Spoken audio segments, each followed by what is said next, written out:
Welcome to Saturday at Canadian Starships live stream. Tonight, we're going to be getting started with applying Aztek masks to the saucer on this 650 scale Enterprise D project. So we're going to be moving along. Tonight, we've got Ken in the house producing. Say hi, Ken. Hello, everyone. Hope you're all doing well tonight. I don't even know. I haven't even looked at the chat yet. How are we doing on that side of things? Well, so far we have Keith here saying, hey, Andrew, and as well as Trent. Very cool. I saw Keith over on Jody's live stream. I saw him in the chat, not on the stream. Yes. But,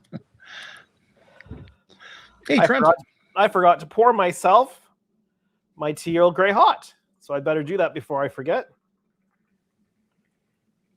It's all ready and all made. Hey, Keith. Oh, we have Ken's model shop here. He says, hey, Andrew. Welcome. I'm just going to adjust a light here because it doesn't seem to be doing anything for me.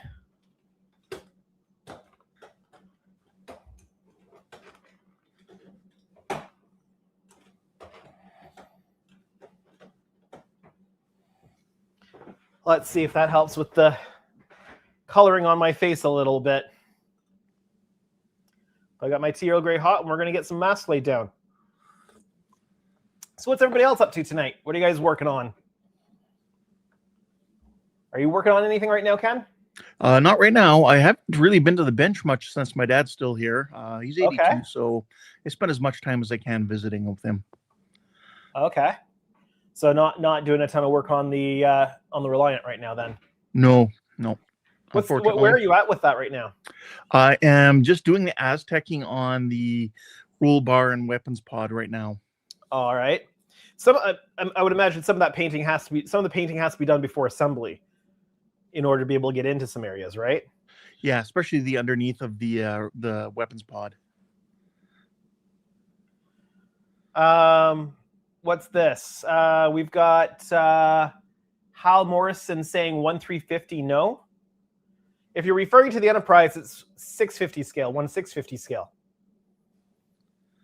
And Howard's here. Hey, Howard. He's rendering videos, trying to make up dumb stuff for YouTube. Yeah, we might end up having working on some video tonight.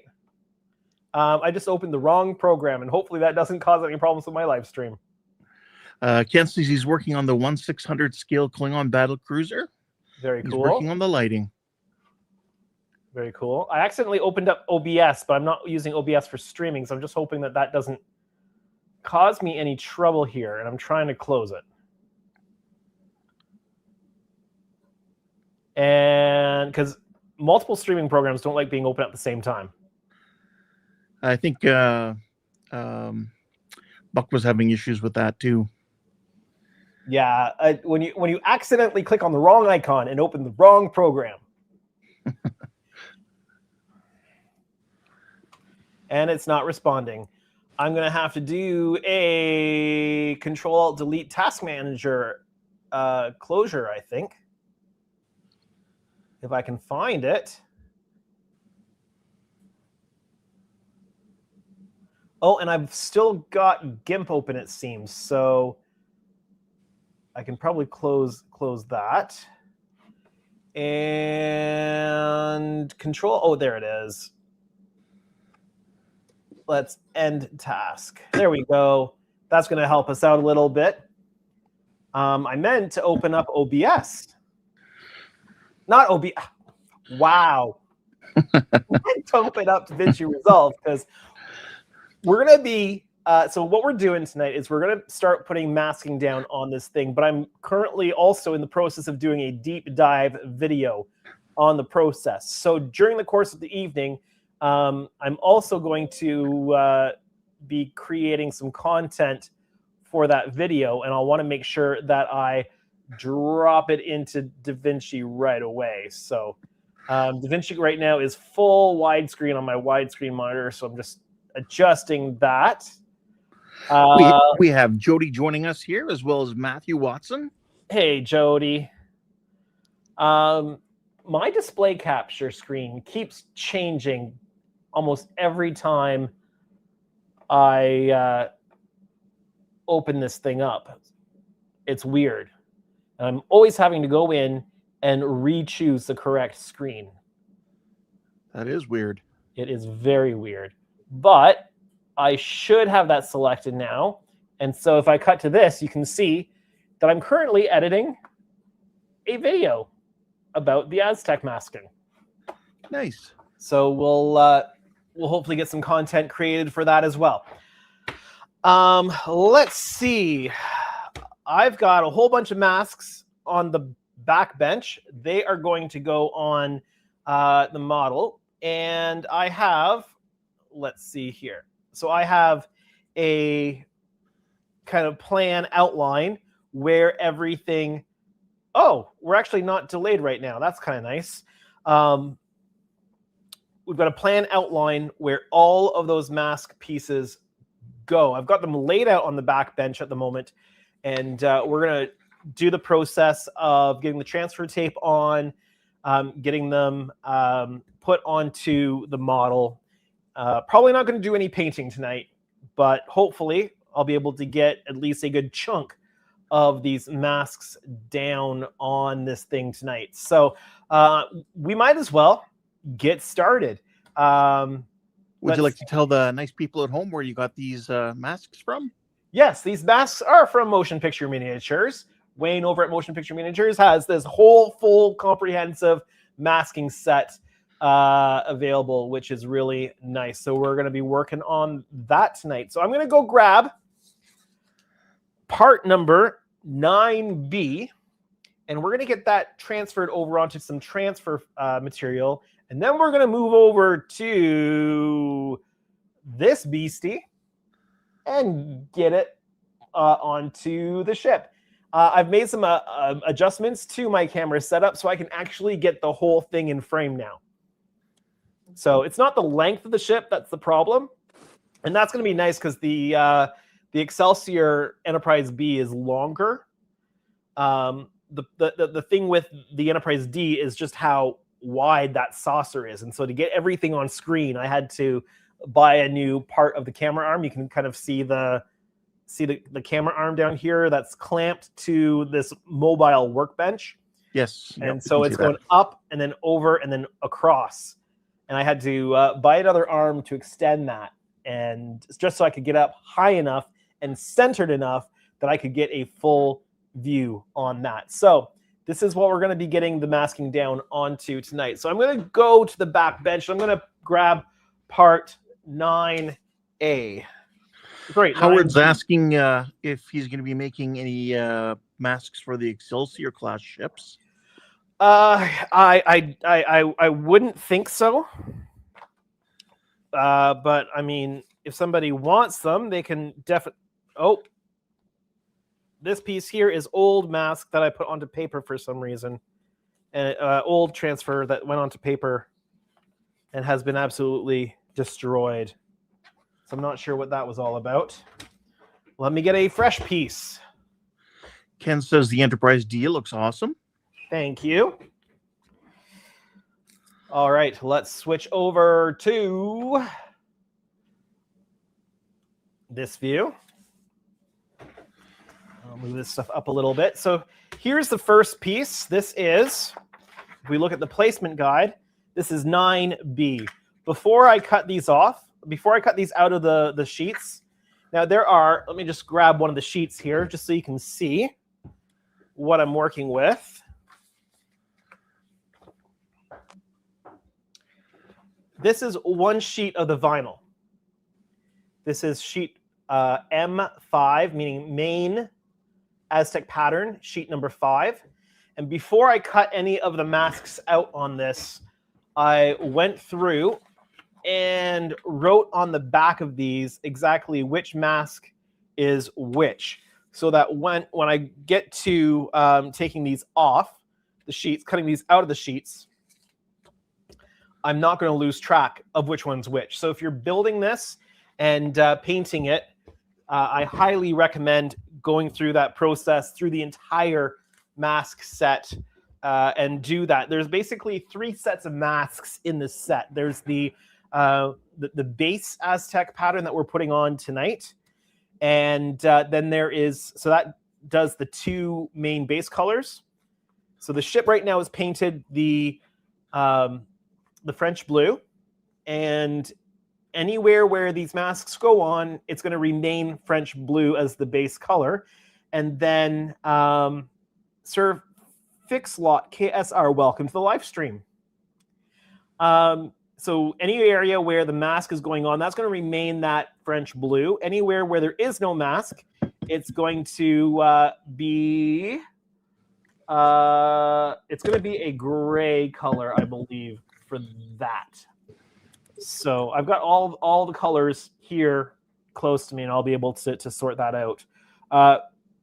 Hopefully we'll get the masks on tonight. I doubt that we'll get around to doing any painting tonight. That'll probably be a tomorrow thing for the saucer paint for the first Aztek pattern. And as we go through, you'll see that all these shapes are quite common. And this type of shape here is very common. And then the combination of it with this up here always reminds me of Steve from Minecraft, because you've got his beard and everything. So we've got all these patterns. You've got a positive and a negative, and it kind of just goes around the ship. I've already pre-weeded everything to help make the process go a little bit faster and smoother tonight. So let's get a piece of the transfer. I'm going to have to find out from Wayne what kind of transfer material this is, because I really do like it. And I'd like to get more of it for projects down the road. So I'm going to... You can use this stuff over and over and over again. It eventually will wear, but you can use one sheet over and over and over again. Yeah, I think the stuff I have from sorry, I'm having a brain fart on my masking I'm using. From Mask Design? Yes, thank you. From Mask Design is it's more of a clear film. That one looks a little frosted. Yeah, I really like this one. I'm using I'm trying to use the mask set from Mask Design for the Enterprise E. But the problem I'm having with his mask set is that he's done it in the black. Yep. In the black vinyl. I like this stuff because the vinyl itself is transparent. I think all you would have to do is tell him that, and he would, fix you up with some. Yeah. So I've mentioned that to him. Now because just how busy, crazy I am, I've been trying to get a video out on his mask system, and I just have not been able to do that. So I kind of owe him a video on the masking system for the Enterprise the Enterprise E. So we're just going to line this up. Oh, and I'm not sure if you can see it on this camera, but I have pencil markings. I've got center line here, and then I've got the center of the side on each side, and that's going to help us align that. And you know what? Yeah, I'm not really being able to make that out. I don't know if anybody at home is. You probably can see the one on the starboard side. Oh, you know what? I can actually see starboard and port, just barely, but I can't see the forward one. Yeah, I mean, they're so faint. So I'm going to get this first one down, and then I need to make a video. One, I need to make a video showing it, and then two, I need to make a video of doing a pie section from start to finish. So I've laid this down. That's good. The people at home will be able to see some more behind the scenes at Canadian Starships. Yeah, because I had to rush the process to get the other one ready enough for Wonderfest, I didn't have a chance to do a good deep dive on this. So I really want to have that deep dive for people available. There we go. One pie-shaped section down. And we hope that the alignment is going to work on this. It's looking better already. Yeah, I had some alignment issues with the first one. So let's grab, let's have a look at this here.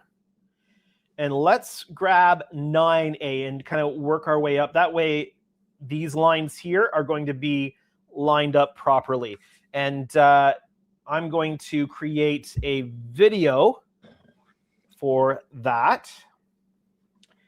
Hopefully, this audio sounds good enough for, you know, I'm not going to mess with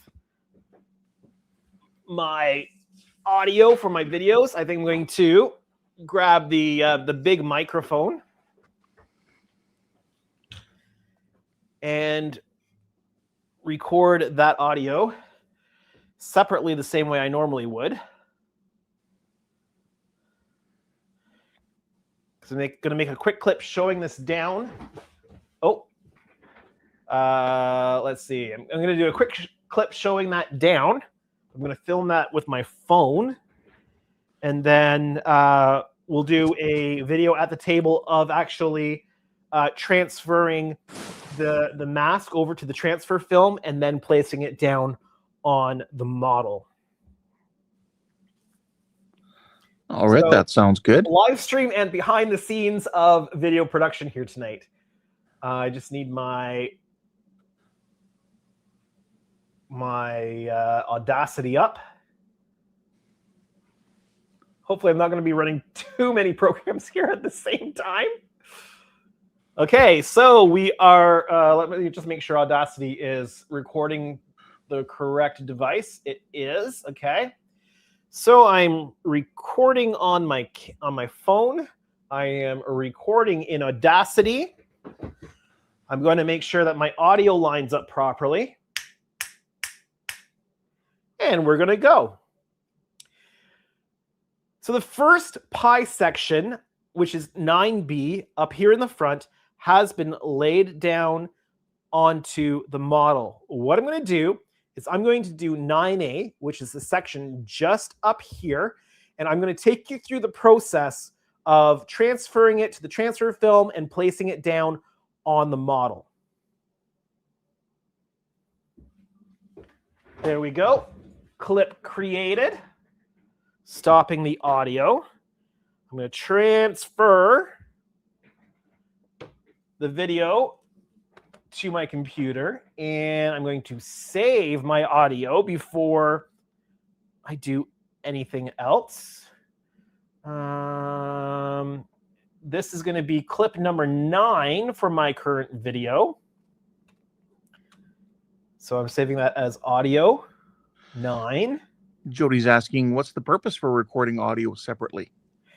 I get better quality audio on it. Now, if I'm using the overhead camera and I'm recording through well, normally people would use OBS, but I'm using a program called vMix, then I'll record it through through vMix often. But I'm not going to mess with that while I'm live streaming. But normally when I'm doing camera, like when I'm doing video on my phone, then I'm recording the audio separately. All right, I'm just going to save the video from my phone. My video gets automatically uploaded to Dropbox, which I can then immediately access on my computer, and I can dump it directly into the folder I have for this video. Just renaming it Aztek Video 08. Howard's asking, he says that he forgot it was 4 layers. He said, are they all a separate mask, or was it spray color, then peel part spray, Peel, spray, peel. Sorry. What was that again? I forgot you have 4 layers. Are they all separate masks, or was it spray, color, peel, part spray? Okay, so it's 4 colors, which is 3 sets of masks. So there's the base color, which is already here on the model. Then we're going to cover the whole saucer with this first round of masks, and we're going to lay down the second color. We'll peel those off, and then there's stencil masks for the other panels. So you do you fully cover with the masks, with the stencil masks. Do the third color, pull those. You cover with the next set of stencil masks, and put down the 4th color. So that's the process. And I'm gonna go through the entire process on the edited video. So I'm gonna switch you guys over to this screen here, which gives you a look at my DaVinci Resolve. And what I did previously was showed the masking set on the back bench. And we're going to now move this next clip in. I'm somebody who likes to edit as I go. So as I create the clips, I like to toss them in right away. That way I get a good sense of the flow of the video. And if anything goes wrong, because I know like Keith had an issue where he didn't have his audio, right?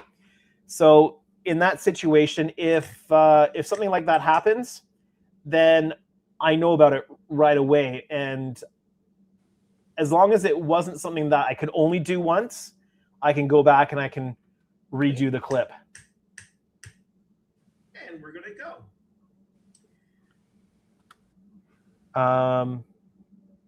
Yeah.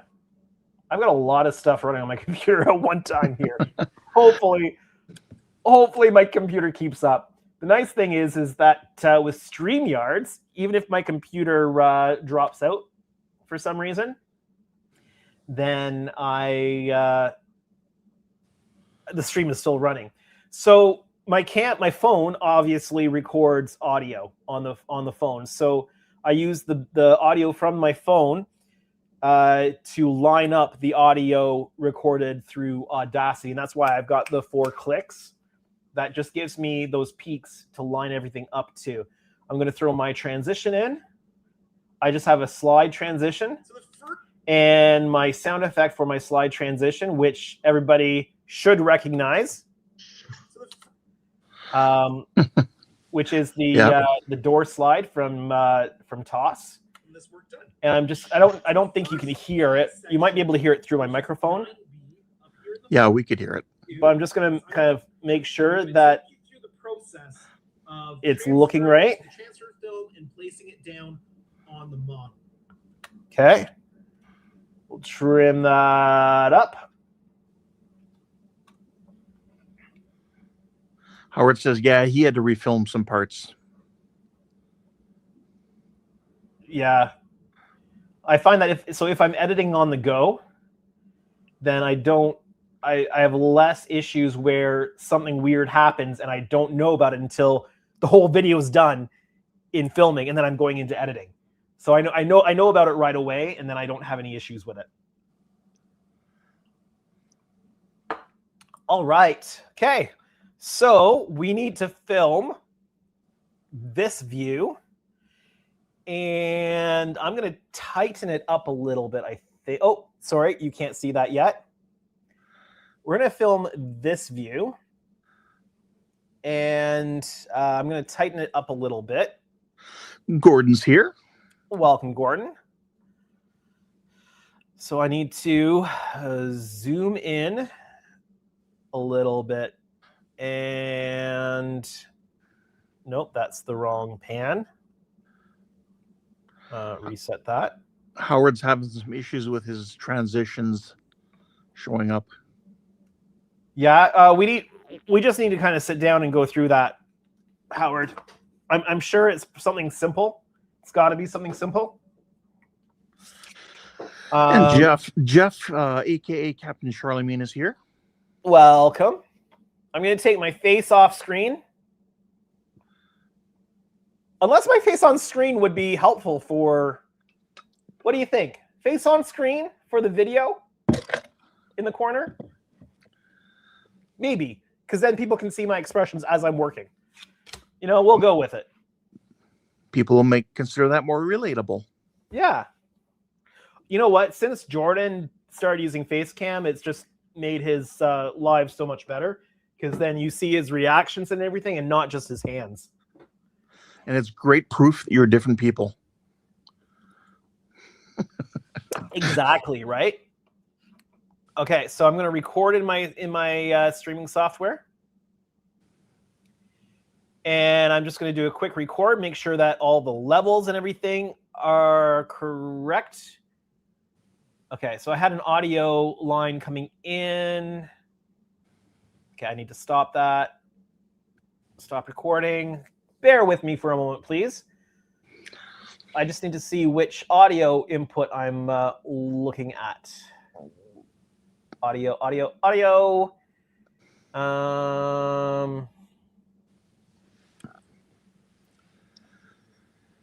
It doesn't tell me what audio it is. Well, I will choose it anyway.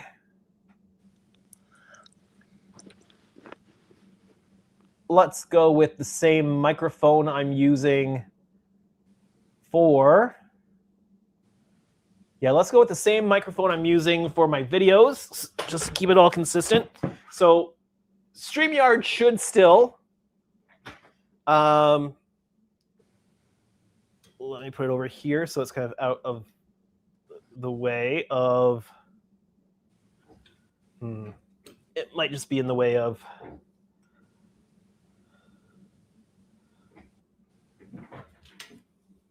Just trying to get it where it'll be useful, but not in the way of the camera.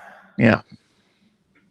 So that's about as close as I can get it, and that should be good. We'll double check. I've got lots of signal coming through on my recording software. So let's... Oh, I need the mask itself. Jody says, mine seems to disconnect halfway through every stream. I think maybe the phone times out and turns off. I haven't quite figured it out yet. Well, it depends on what kind of phone you're using and what application you're using for video. All right, so I'm going to record a section, so we'll just pause reading the chat for the moment. Okay, I'm going to mute. And see how this goes. All right, let's go. Okay. So you've seen that section on the ship. Let's now look at how we get it onto the ship from the section of masking on the backing. So this is number 9A. This is the section above where we put it along the center line here. And so what we're going to do is we have some transfer film. And this transfer film is provided by Wayne at Motion Picture Miniatures.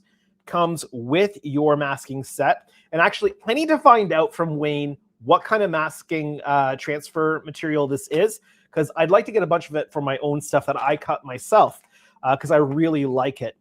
I could use the sheets that came with the first set over and over and over again. I've cut one sheet in half just so I have a size of sheet that's manageable, and I'm only going to cut from these sheets over here what I absolutely need. So what I'm going to do is I'm going to line this up, and I'm going to keep it as close to the edge of the transfer material as I can. And then I'm going to take this card that has been provided by Mask Design, another mask maker that's made the set that I'm currently using on the Enterprise E project. And yes, I will have a video out on that at some point, the masking on that. There's just so much going on right now. But I'm going to use the card that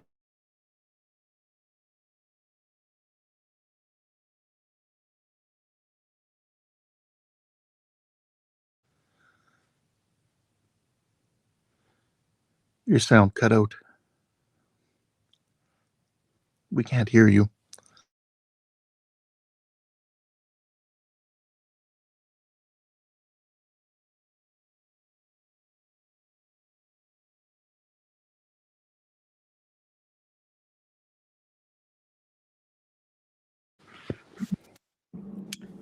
Can you hear me? There we go.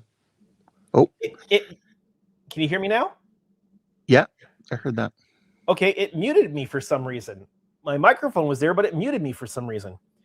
Okay, let's see if we can redo this.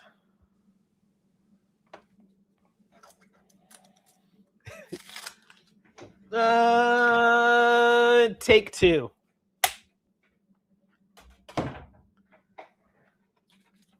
Thing is my my software could still hear me.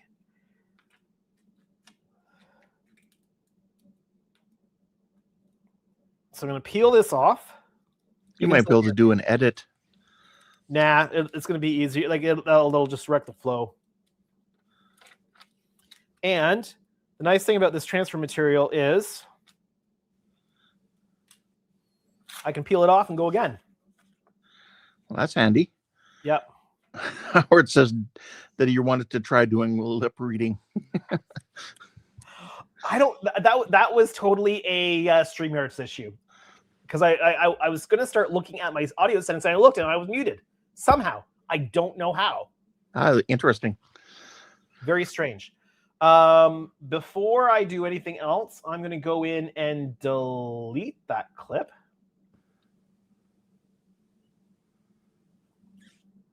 Let's see. This should be the clip I am looking for. See how this goes. Yeah, that's the clip. I'm going to delete it so it doesn't get mixed up. All right, I'm going to mute myself again. Okay. And let's do this. Take number 2. I don't remember what I said, so we'll just go with it.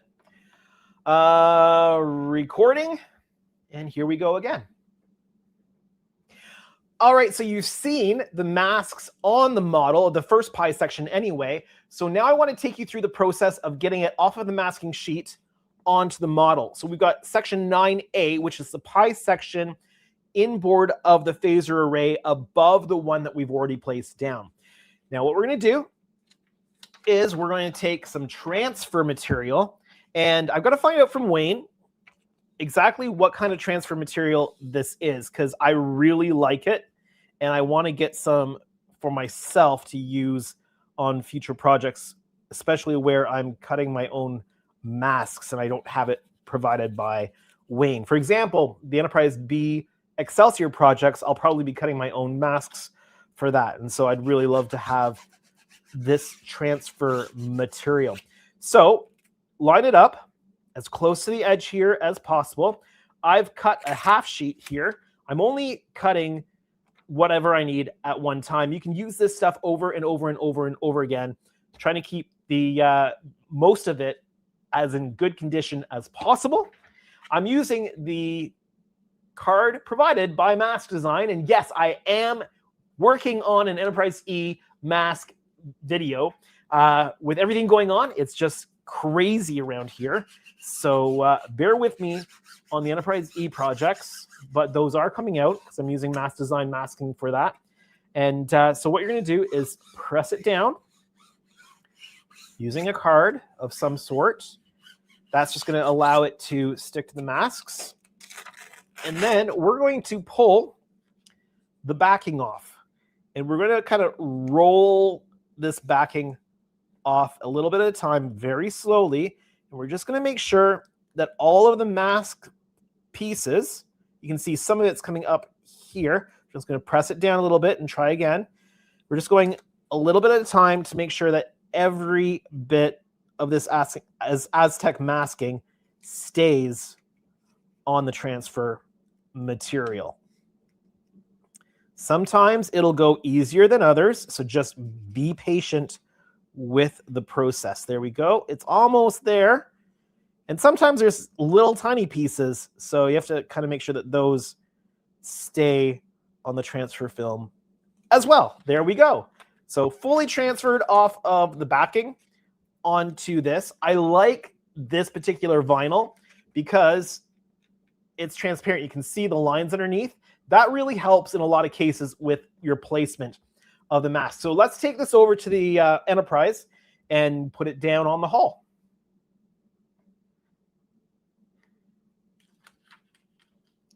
Stop recording. Awesome. Welcome Great back, job. Ken. Thank you. We can get caught up on the chat now. Okay. So I'm gonna save that stuff and transfer it into the Bright folder, put it into the video editing software before I move on to the next step there. Yeah, Jeff, aka Captain Charlie, was saying something you learned about the D&E Enterprises is that they're just terrible with Windows. He's finally glad he started using a Dremel because his hand and wrist, no doubt, are thanking him. Mm-hmm. I would just be very careful using the Dremel, though, because it can be very easy to quickly for things to get out of hand using the Dremel.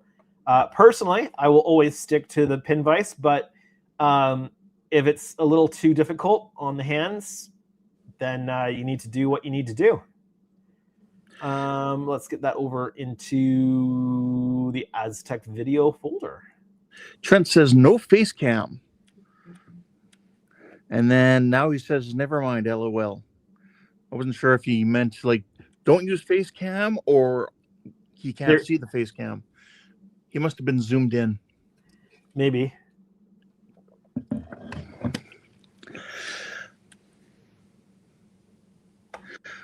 Ken's model bench says, Andrew, when you find out what type of transfer paper that is, please share that info. Thanks. Sure thing. Will do. All right, let's go over to DaVinci Resolve. And now that audio is going to be part and parcel of the video. So, All right, so you see. So I don't have to worry about connecting the two audios. I can tell from the waveform it needs the volume needs to come down slightly. So, Howard, I keep my transitions. So my favorite transition under the favorites. So it's always there. But as long as you've got this toolbox open here, this toolbox window, you should be able to see all of your different video transitions. You've got your audio transitions, titles, your generators, if you want like solid color and behind, all that kind of stuff. So let's see, view.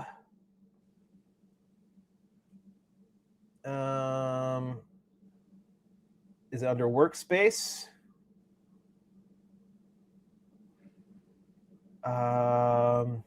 Anyway, one of the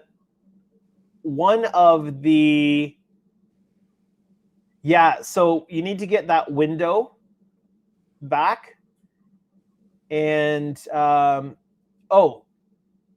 make sure that you've I know where it is. Make sure that you've clicked on effects up here. Oh, I need to turn my face off. Let me turn my face off for a moment. So up here is effects, right? And so if that's not on, none of your effects, so your transitions or anything, are going to show up in that section. So if you hit effects, it should bring those up. And you'll just need to navigate through these sections to video transitions to find them. So try that. And if that works, then your problem is solved. Hopefully that works for you. And then I keep, I've set up this CS push, so Canadian Starships push. It's just the transition I like to use. So I've got the timings on it that I've modified for how long the transition is, and I've just saved it as a favorite. And then I just basically import the audio from my previous video into this for the slide. So I don't even remember where that audio is saved anymore because I just keep importing it from the previous, copying it from the previous video. So I'm just gonna. All right, right, so you've seen the masks on the model, the first pie section anyway. It's kind of nice that that the table video is in sync with the face cam, because the way it was behaving earlier, it would not look very good if it was off. I'd have to adjust it in. I don't even think I could adjust that because the face cam's built in. I love editing on the widescreen now. So if I'm in a single screen size, it feels restrictive now, the timeline. Yeah, I'm looking at how you've got it, and I'm like, oh, I wish I had that much space. Well, I can usually, so if I'm not screen sharing this, normally I've got it twice as wide. Right. Because I've got the double wide screen, and so I get all that extra timeline space. I'm not having to scrub through all the time. And put it down on the hull to find what I need. All right. Let's get rid of that, and we're ready for the next clip to come in. Okay. I don't know why I closed that down. Okay. So next clip is going to be on the model. So we'll go back to the model. Howard said, I'll ask you later. I have all that, but I don't want to take your time because you're trying to do this. Well, give it a go.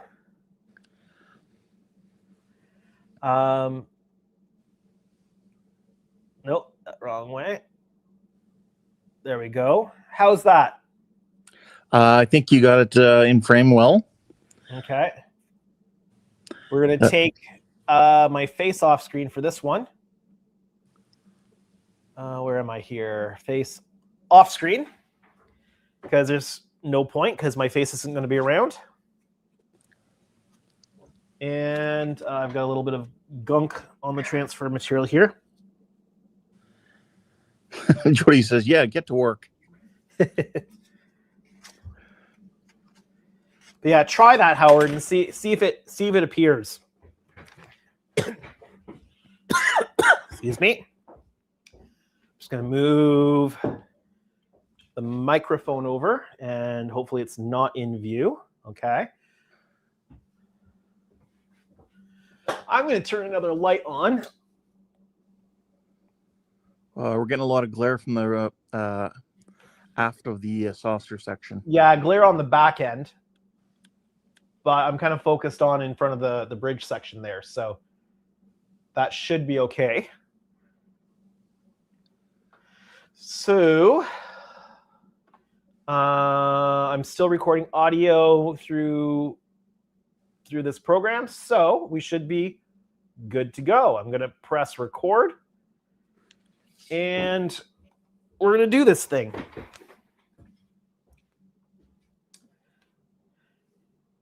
So now we're going to line this mask up with the line that we have on the center of the saucer. And we're also going to try our best to line this up with the edge of deck 3 here. So let's see what we can do with this. And I accidentally placed it down, and we have to pick it up again. Don't worry, that will happen.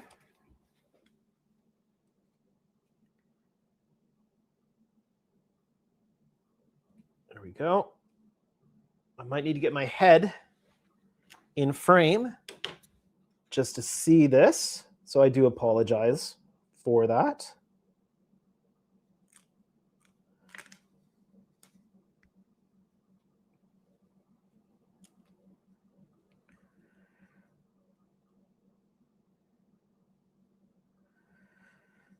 So be very patient, lining it up,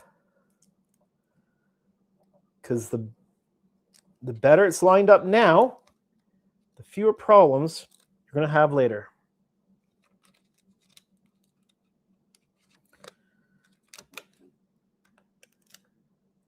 Okay, now that we have it lined up, we're going to gently pull it all off. Now, the phaser array mask has been provided here, but we already have masking down on the model for that. So I'm not too concerned if that stays in place. So again, just like when we were peeling it off the backing, you just want to make sure that everything now stays on the model. If it comes up like that little piece did, just back it down again and keep going. Here we are. Almost there. There we go. And so what we're going to do is we're just going to keep going around, and we're going to place probably one on the back next, or we may do the one along this line. We will see.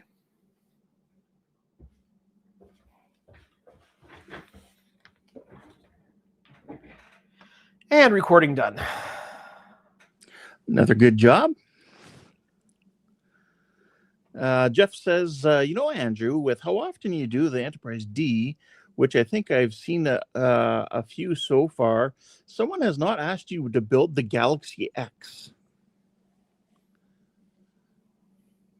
If I had to guess, I would assume the Galaxy X is the one from All Good Things. I believe so. Okay. So I think we're going to do, to help with alignment, I think we're going to do, let me just switch to this view. I think because we do have our line going down here to assist with alignment, we might do that one next. Or it's going to be 14A and B. But I'm going to have a look here. And see. Howard just says he sees the transitions. He's just talking about dragging and dropping timeline into the timeline itself. But he said he'll get your help later. You know what? Okay, so okay, let's go into here and let me undo this, okay? So, and I'll undo the cuts on there. You can see this, right? Yes, we can. Okay, let me turn my face cam back on because I saw face cam right here and it was frozen. I'm like, wait, am I frozen? And I forgot. No, I'm seeing my DaVinci Resolve screen. So what I'm going to do is I'm putting a clip in here that has not been trimmed. Okay. And I'm going to grab another clip. Let's just grab, say, this clip up here and just drag it in without trimming the clip. And I'm going to try to put my transition in, and it won't drop the transition in between them. I might be able to put it on one side or the other, maybe, but I can't put the transition in. And I'm guessing that that's the same issue that you're having, Howard. So the reason, if this is the problem, if this is what you're experiencing, the reason for it is that it has, yes, okay. So it has no additional footage to meld the two together.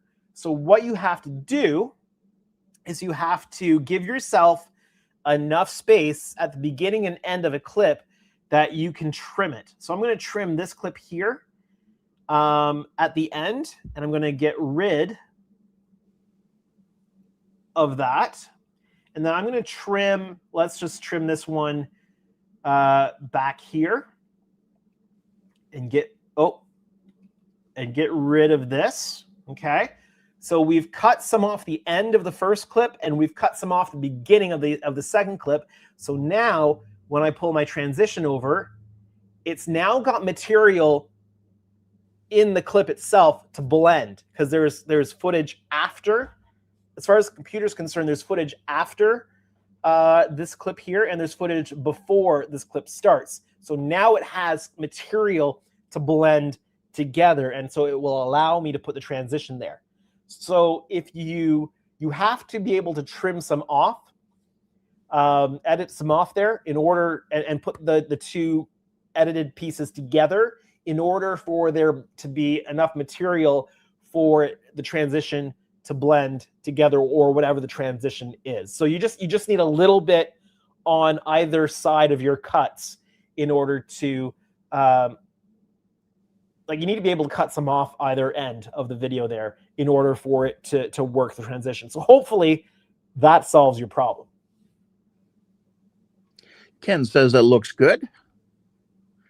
Yeah. So when you're filming, just give yourself a few seconds before you start your content. So start recording, give yourself a few seconds to give yourself that blank time, and then do what you're going to do. And then at the end, make sure it runs for a few seconds. Your camera runs for a few seconds after, before you turn it off, stop recording. So then on both ends of your clips, you've got extra material there that you can trim off, and then your transitions will work.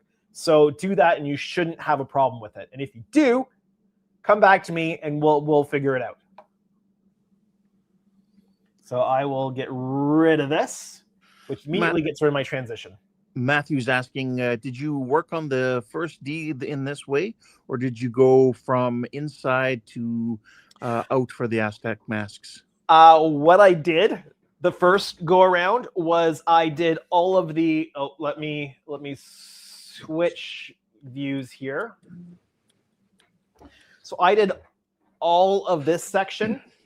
So the very first round, I did all of this section moving from the center this way. I learned quite quickly that that was not the best approach because my alignment was messed up, and I had to literally pull the masks off with the transfer material and realign everything. And that was a nightmare, especially with Wonderfest breathing down my neck. So that made an already tight process. Oh, that's in frame. Boom, Mike. Yeah. So that made an already tight process even tighter, because it was a bit of a learning process. That's why I want to do the deep dive here, so that anybody else doing this, and all of this will transfer to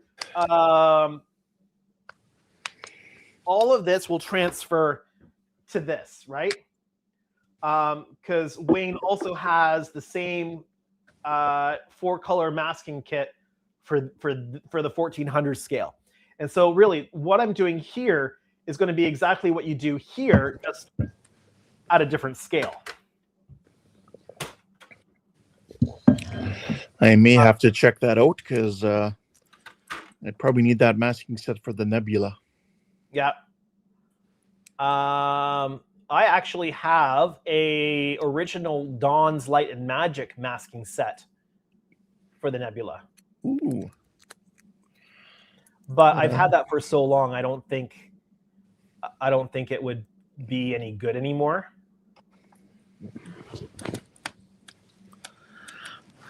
So just for those who haven't seen this yet, this is the size comparison between the 650 scale here and the 1400 scale kit. And you can see I've already gone through the process of clearing windows on this by hand. Yeah, with the pin vise. I've been working on clearing windows on this for quite a while, because I do a little bit when I have time, when I can't work on anything else, and that will allow me to just start working on it once I get to it. Jeff says that's helpful advice. We'll do that for my Aztecs going forward, since my Strange New Worlds alignment was off, because I did something similar to the way you did on the other Enterprise. Yeah. So what you might see happening here when I get these down is some slight gaps, and we will so if there's gaps in the masking between pie shapes, then we'll just fill those gaps with tape, because it's more of an art than a science, both creating and applying these masks. So Howard, I think I'm gonna do. So I've got 10B and 11B. So I think I'm gonna do 11B next. So I'm working from this line here, and then I'll do that, and then I'll do the inboard one, and then I'll fill the middle in, and I'll do the same over here on this side of that line. So Howard asks, so you're doing the outer ring first and working in? I'm actually doing, so I'm gonna do, like, I'll place the outer one and then place the middle, the inner one. I'm not gonna do all of the outer ring first and then all of the inner ring. I just think I'm gonna get, because I also need to make sure, not only do I have to get the pie shapes aligned going around, but then the top and bottom pies have to align with each other perfectly. Because you should have a straight line going all the way up there. So if I do this, then I can make sure that they're both aligned perfectly.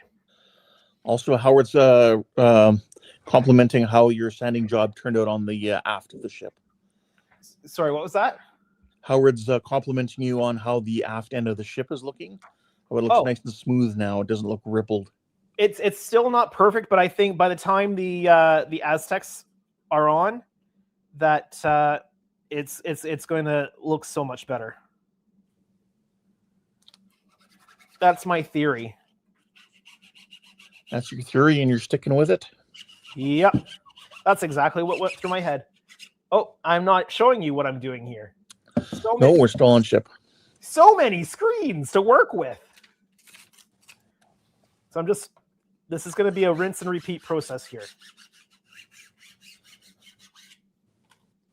And I think for the deep dive video, I'm not showing every panel going on. I'm showing how to do it, and then I'll update placement.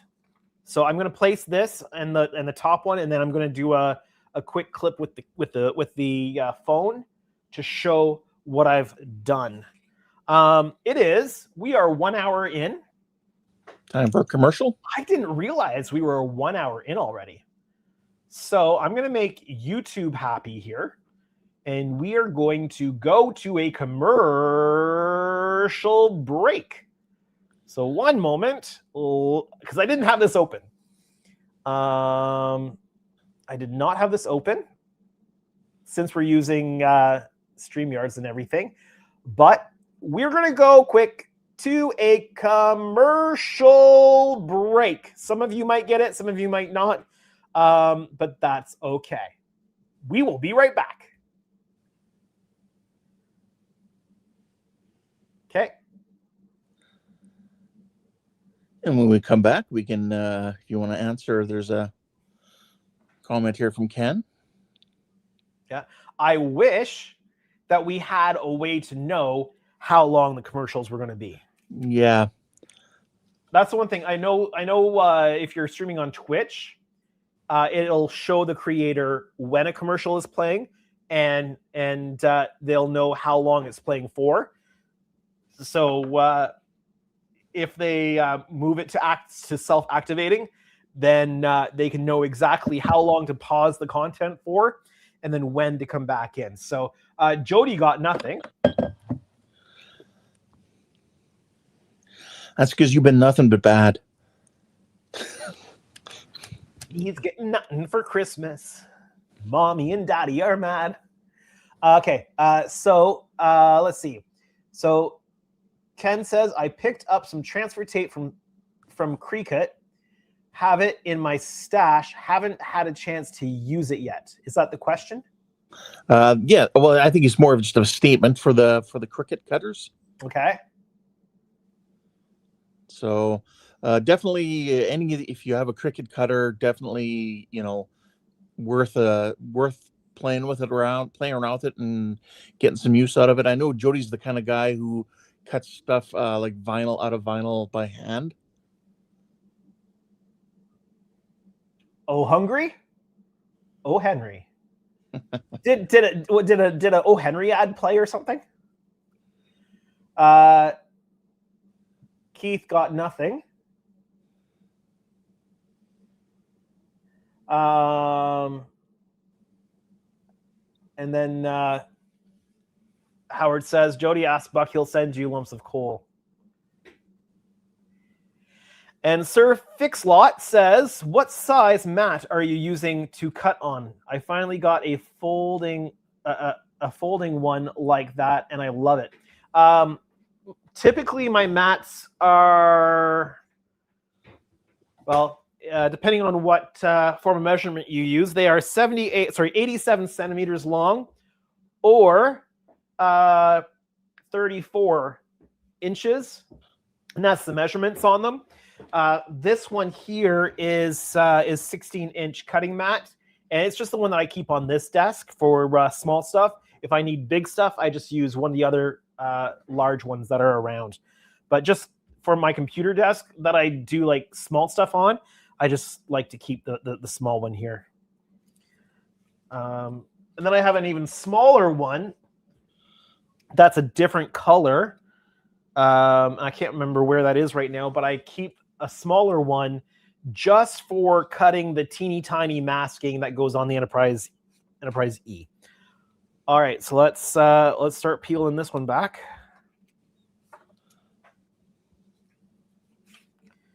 Let's see. Howard says, no, I'm just joking.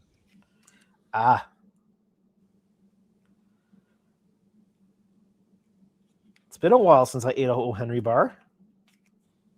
But there was one in the Ken box. Did you eat it yet or no? I did. Though I seriously need to get back on track with my weight loss journey. I've been kind of sidetracked from that. Did any of your family partake in the gift box?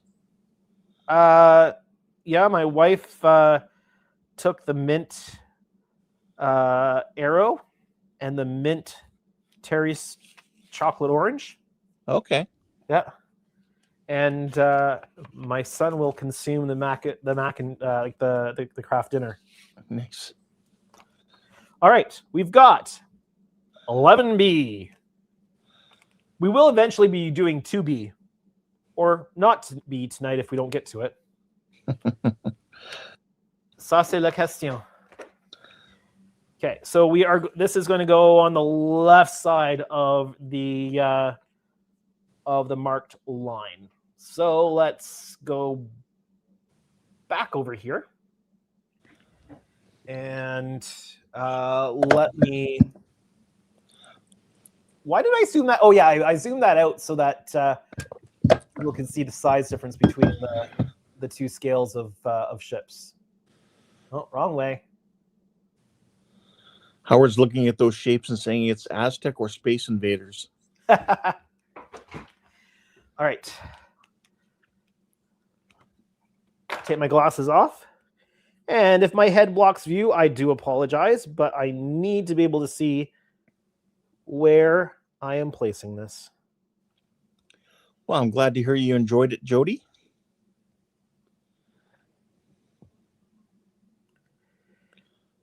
And I hope those lights and battery connectors and everything are hopefully somewhat useful to you. I am sure they will be very useful for Jody.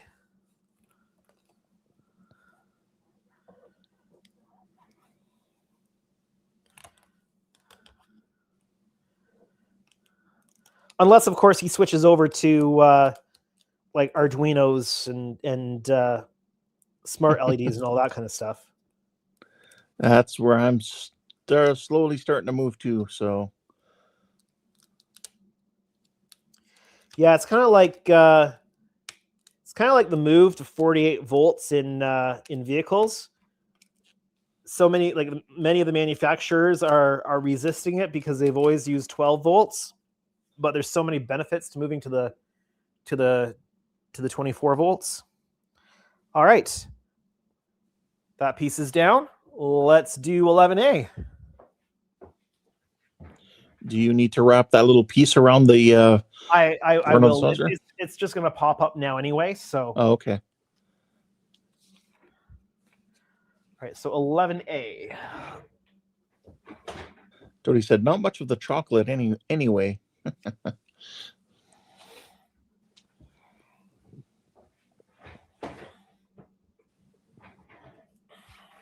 And I'm just using the same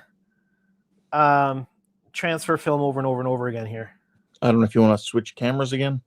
Oh, right. I wish you could control my cameras. Yeah, that would be handy. Because as you know, having the wrong camera on screen is a service I provide. Let's see here. Jody says, I hope the other guys enjoy the maple leaf cookies. They're great with tea. You know what's actually really good are the when it comes to maple cookies, the maple Oreos are really good. I haven't tried them. Yeah, the nice thing about the maple Oreos are they are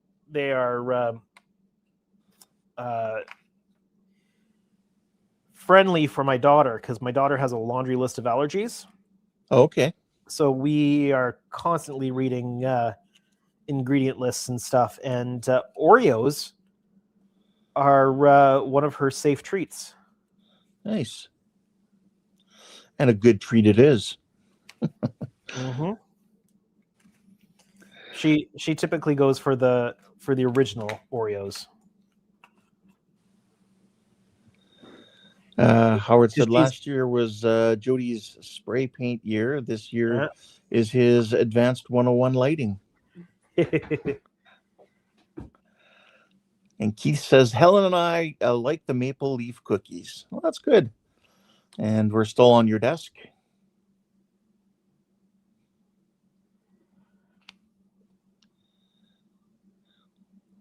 I don't know if you heard me. We're still on your desk. Yes. But did I somehow get the wrong?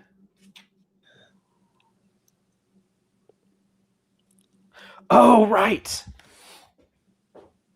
So I was starting to place it. I'm like, this isn't lining up. Hold on one moment. So I'll show you what my issue was. So I was placing it here, and I'm like, it's not going all the way to the top. It's not lining up. Well, this is actually where it belongs. And see how it doesn't doesn't meet up here? Yes. That's because there's a piece that goes here. A separate piece. Oh, okay. So I was mildly panicking for no reason. Because I was like, how did I manage to get the wrong piece in here?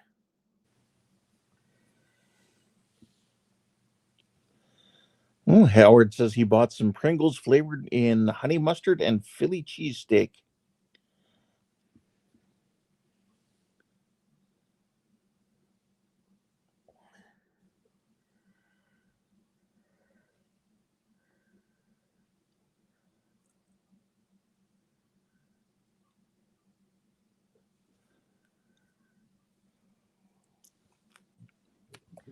I'm just going to gently set that down because I'm going to grab the piece that's supposed to go there.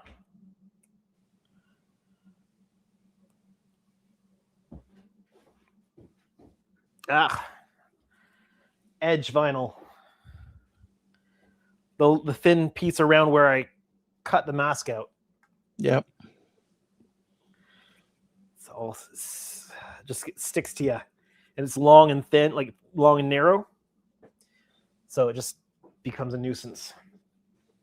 This piece goes in here. And it looks like that's going to pretty much match up. So I think we're good. Except that this isn't sitting flat.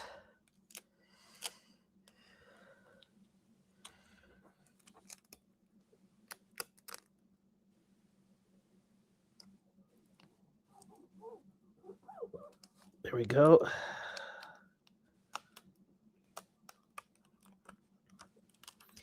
And any slight adjustments I need to make will be done with tape once this is all on. Because there are, no matter how carefully I place all this stuff down, there are going to be adjustments necessary. You still have some stuck to the transfer as well.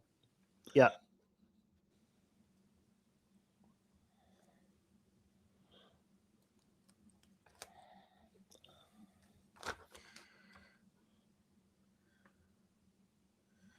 Really, I could just peel that off and place it manually, but 6 of one, half a dozen of the other. there we go.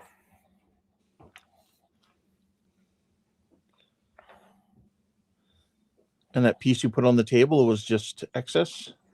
It's actually just the phaser array. Okay. But I've already got the phasers masked. Yep. So because I'm actually going to remove the phaser array piece here, because he includes it there for alignment purposes. Yep. But I find it better just to mask the phaser array separately. And then that way I can also see where the gaps are that I might need to fill in. Like there's a little gap. Oh, you can't quite see that on camera, but sometimes there's some little gaps that need to be filled in. Just because, again, the placement is more of a art than a science. So let's bring the microphone back in. And I'm just going to bring it in from the other side so I can kind of keep it away from me a bit better. And I'm just going to zoom out a wee bit. I've got too many things open. And, oh, wrong direction. There we go. That's about as close as I can get and get all the pieces in. Here we go. I'm going to turn my face cam off. And I'm going to record another clip.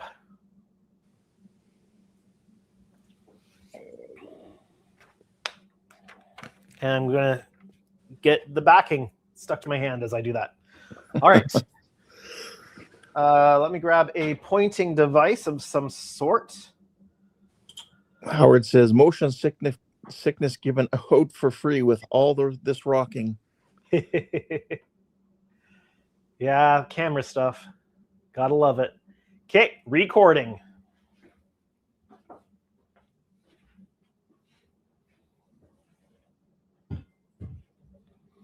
Let the camera stop rolling around. If I need to, I can do motion. I can do stabilization in the software. Okay.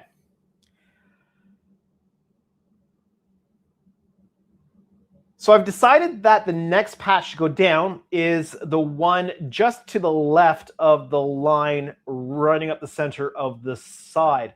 That's just going to allow me to better align these pie shapes. What I did the very first time I did this on the other one is I went around the outside first and then met at the back here. But I found that I had so much stuff misaligned when I did that, I had to pull up a bunch of masks and relay them down. So approaching this a lot more methodical and a bit more of a smart approach to it this time.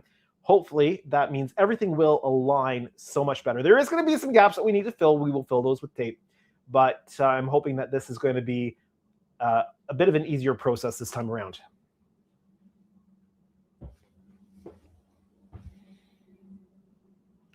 And recording off.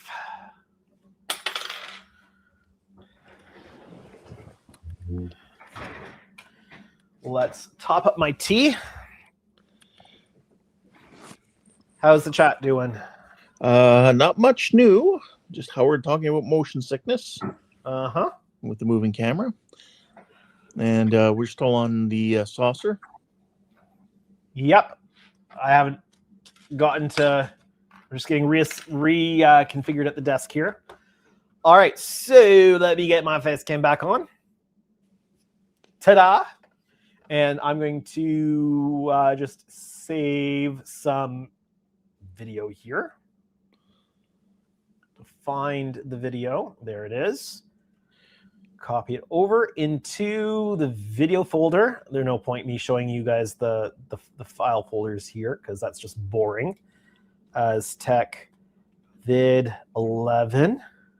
Did you want to show us something other than the saucer then?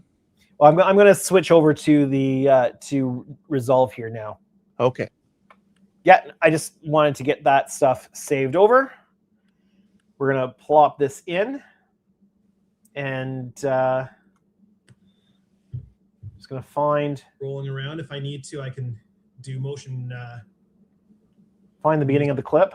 So I've decided that There it is. Oops. That was the wrong key to press. So I've decided. There we go.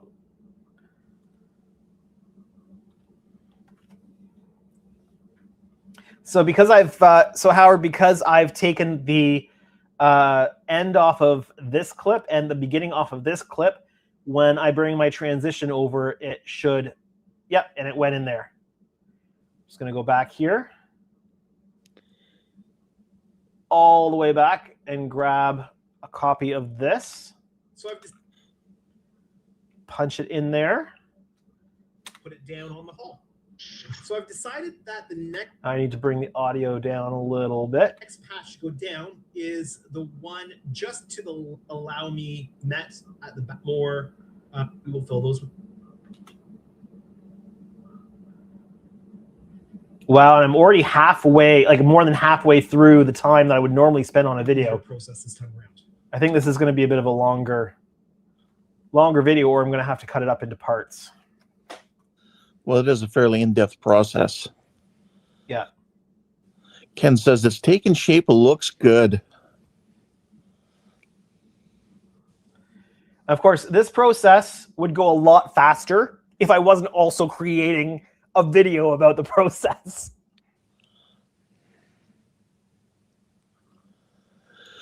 Howard says he says I'm just watching through my own video that finished uploading to make sure it's correct and I don't have 40 minutes of blank video. So yes. Here's something I do.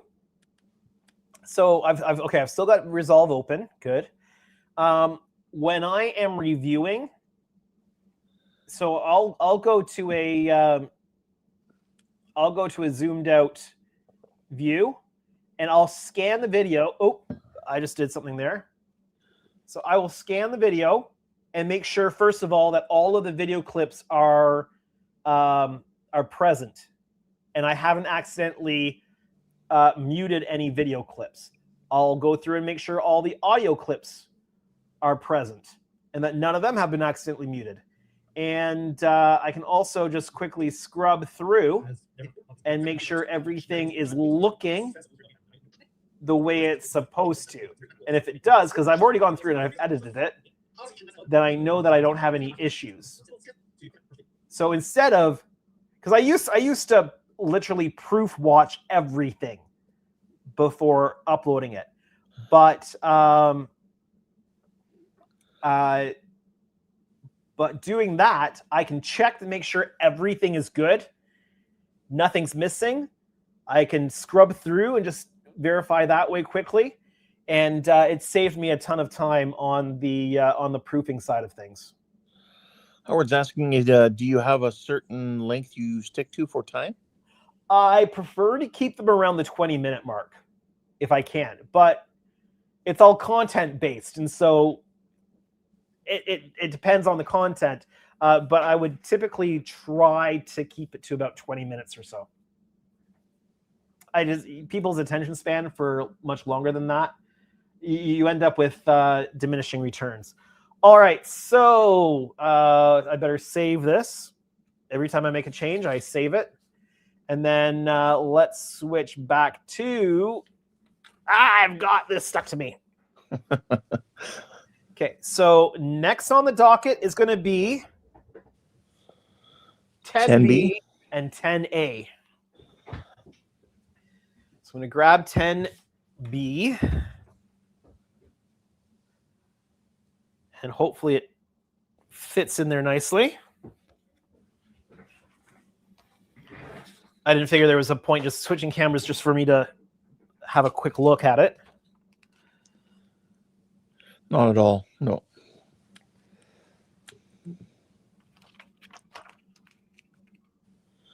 Yeah, Howard agrees. He says, yeah, 15 to 20 I've been trying to do also. But like it's the content more dictates, but that's also one of the nice things about editing as you go. Like I know how long I've gone for. And so as I'm making up the next half of the video, I can kind of keep that in mind. And so I have a much better idea if I'm going to wrap up at a certain step and go to the next part, right?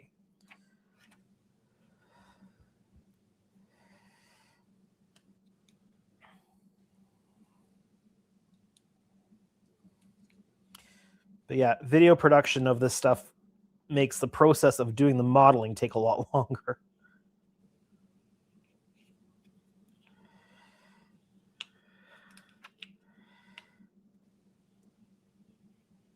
I don't know if you've ever been working on a project that you're doing on your channel, and then you get into a groove working on something and you realize, wait, I haven't taken any video or created a clip about this in such a long time. There's going to be so much off-camera work that's been done that I've got to explain. I generally record more than I'm ever going to use. I'd rather have the camera rolling, and if something pops up, I can talk about it, and then I've got it. But it also makes for a long time of editing. Yeah, you see, I don't record as I'm working. I only record as I'm working if I want to show work being done, and then I'm also like explaining as I'm going. Otherwise, I will say what I'm going to do, and then I'll do the work off camera, and then I'll show the results. And take us back to the ship. You actually want to see what I'm doing? Well, I think some of the viewers might like it. There you go. We're back to the ship.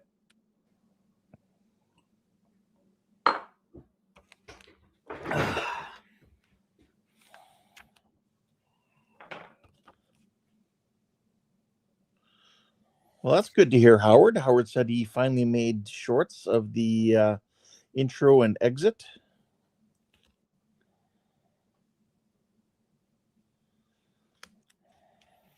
Okay, so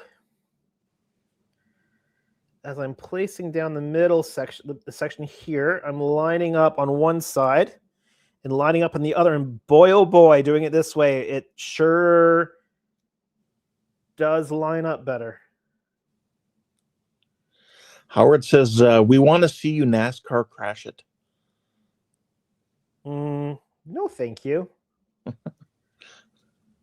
I'm not interested in creating that kind of content, especially when it's a client build on the line. So there's going to be a little bit of work to join a couple of these sections, but it's going to be minimal here, which is so nice.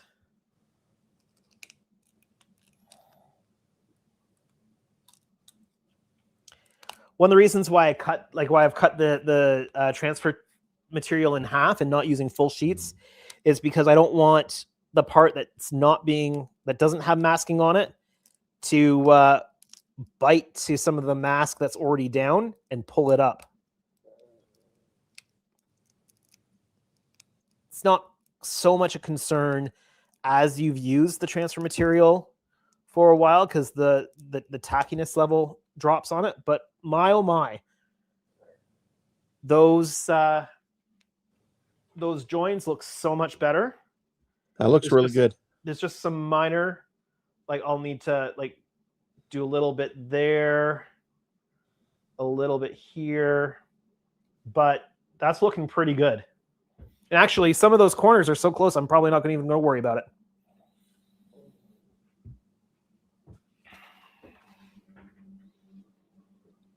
Especially once you start getting the other colors involved. Yeah.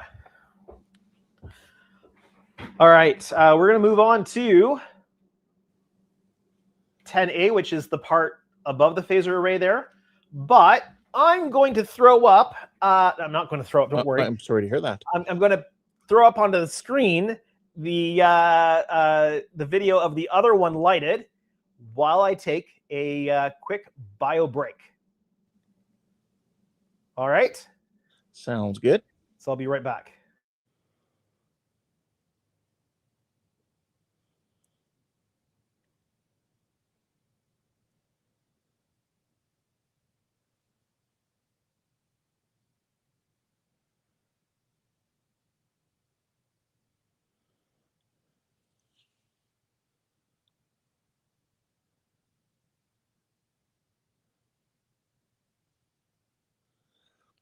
Howard, with the mask design mask that I've been using, yeah, it's good to use the card and yeah, push the masks onto the model before you pull up the carrier film, is what he recommends.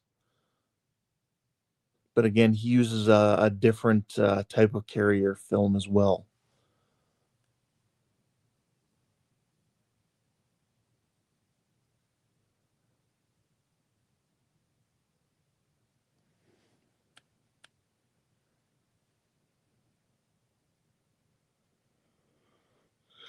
No, I haven't been working on my E10 lately, Howard. I tried to send a pilot to Donnie in his Christmas box, but that box came back. I was telling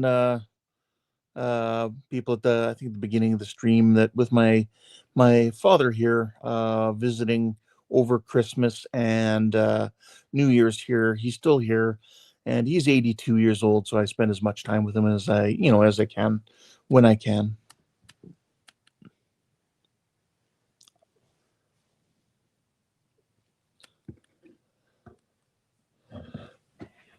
And I'm back. There we go.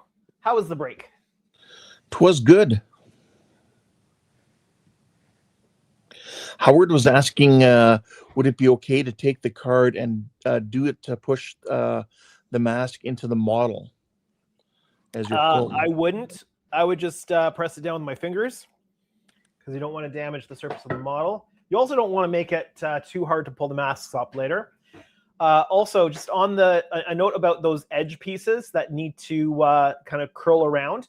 What I will do if they don't stay down is I will attach tape to them and wrap the tape around the saucer and hold them in place there. Because I will also need to mask the edge of the saucer, like the middle and the lower end of the saucer when I go to paint this with tape.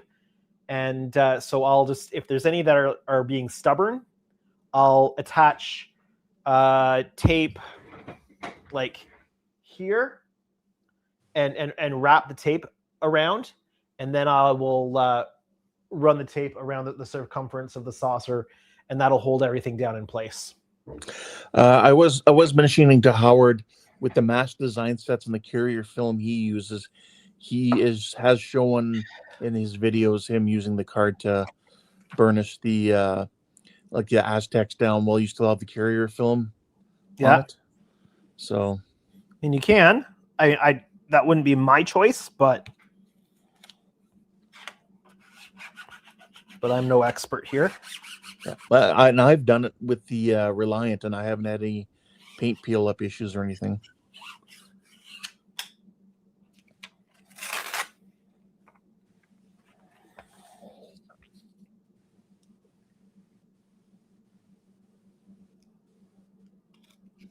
Oh. Sorry, service I provide, wrong camera.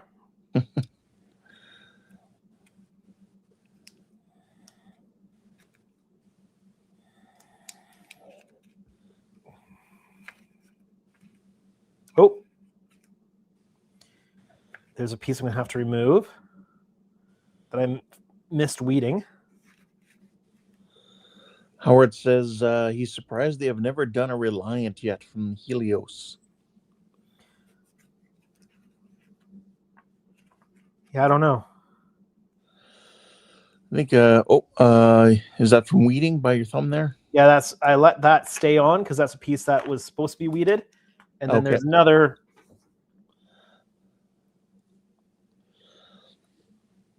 I know a lot of us, Howard, are waiting for the round 2 to do a 350 Reliant.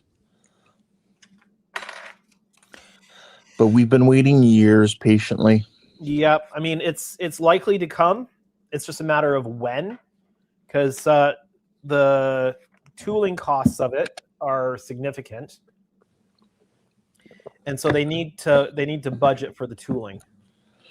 Yes, if I could have got the 350 Excelsior in styrene instead, with comparable details, I definitely would have. Now here, we're going to see some gaps that are going to need to be closed.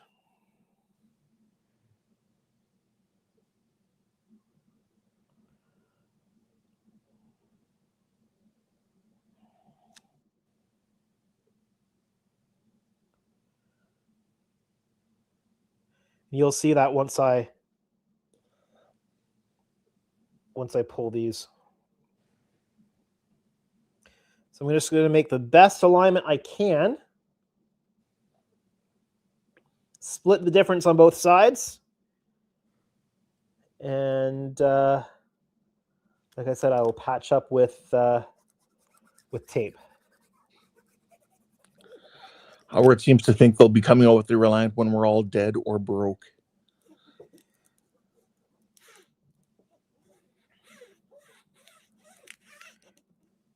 Just make sure you've got lots of kits in your stash. You have to live long enough to build them all, right? That's the working theory.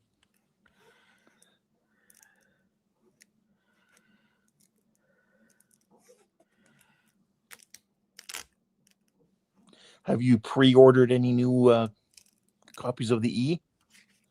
Not yet. I'm not too worried about pre-ordering because I know that they're going to be available. Right. You're gonna pick up at least a couple for. Yeah. Yeah. Yeah, there will be at least a couple in the shop. I mean, I don't know how many I will need. And the shop's a little bit cash tight until these projects get out because they are way behind schedule. So you'll see some gaps here. So just the need to extend that. Yeah, so it'll just bit. be extended with tape. And that's to be expected. But because I've aligned this with this line and this with this line, it means that the gap in here is it's only between this pi and the others, right? So it's not multiplying out. It's brought in bounds here, essentially. So it's not going to put everything out. Whereas if I did this the way I did it the first time, and I aligned this section with this part over here, it would throw everything off going around. So you just have to be aware of that and then split the difference, which I really should do a quick video on that. And I think this one's going to be a handheld with my phone. Howard's commenting how Will is the guy with the wild hair in the UK, and Andrew's the guy, the Canadian with the wild hair, and he said if I let mine grow it, I could be the American version. I've got wild hair. I didn't know that. I mean, it comes with a bit of a point at the front, but I mean, apart from that, I do need a haircut. I admit I do need a haircut. All right, what am I doing? I need Audacity. Howard says he's got a lot more models than I think I will ever finish. Okay, so we're going handheld on the phone.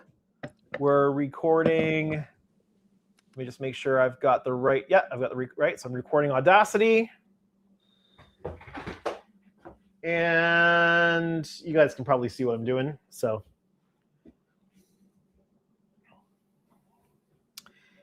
here we go.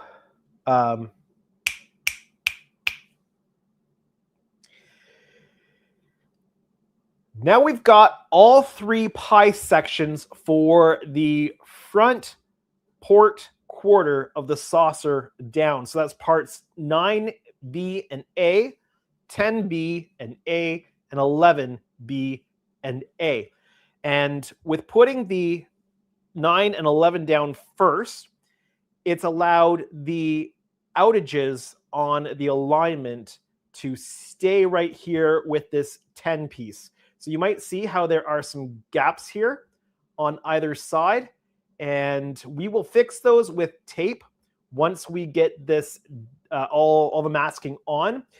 But because I aligned 11 with the line here, and I aligned 9 with the line here, these outages that are just the nature of putting these masks down only goes as far as this one section here.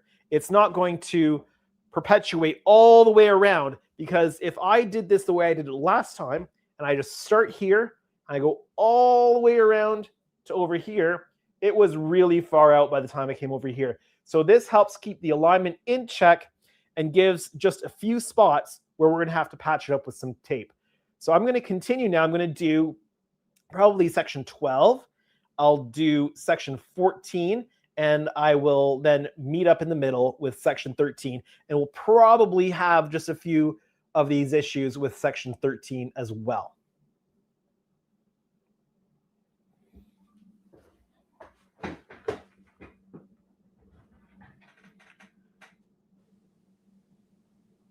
All right.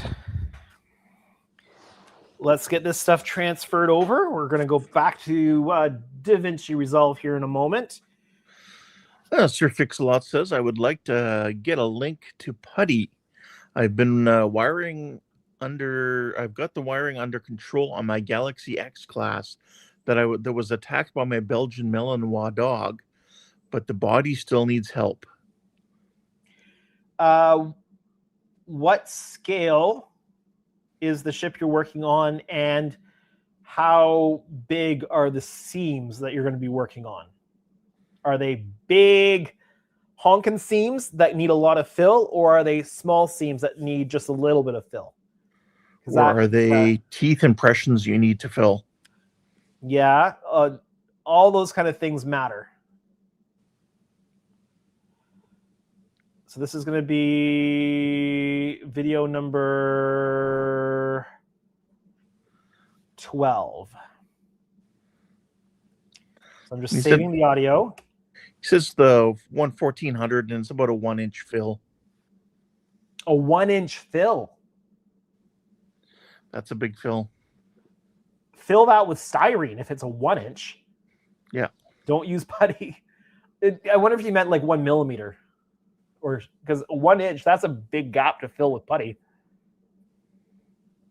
Okay, what am I doing? Video. Bring the video in is the next thing I'm doing.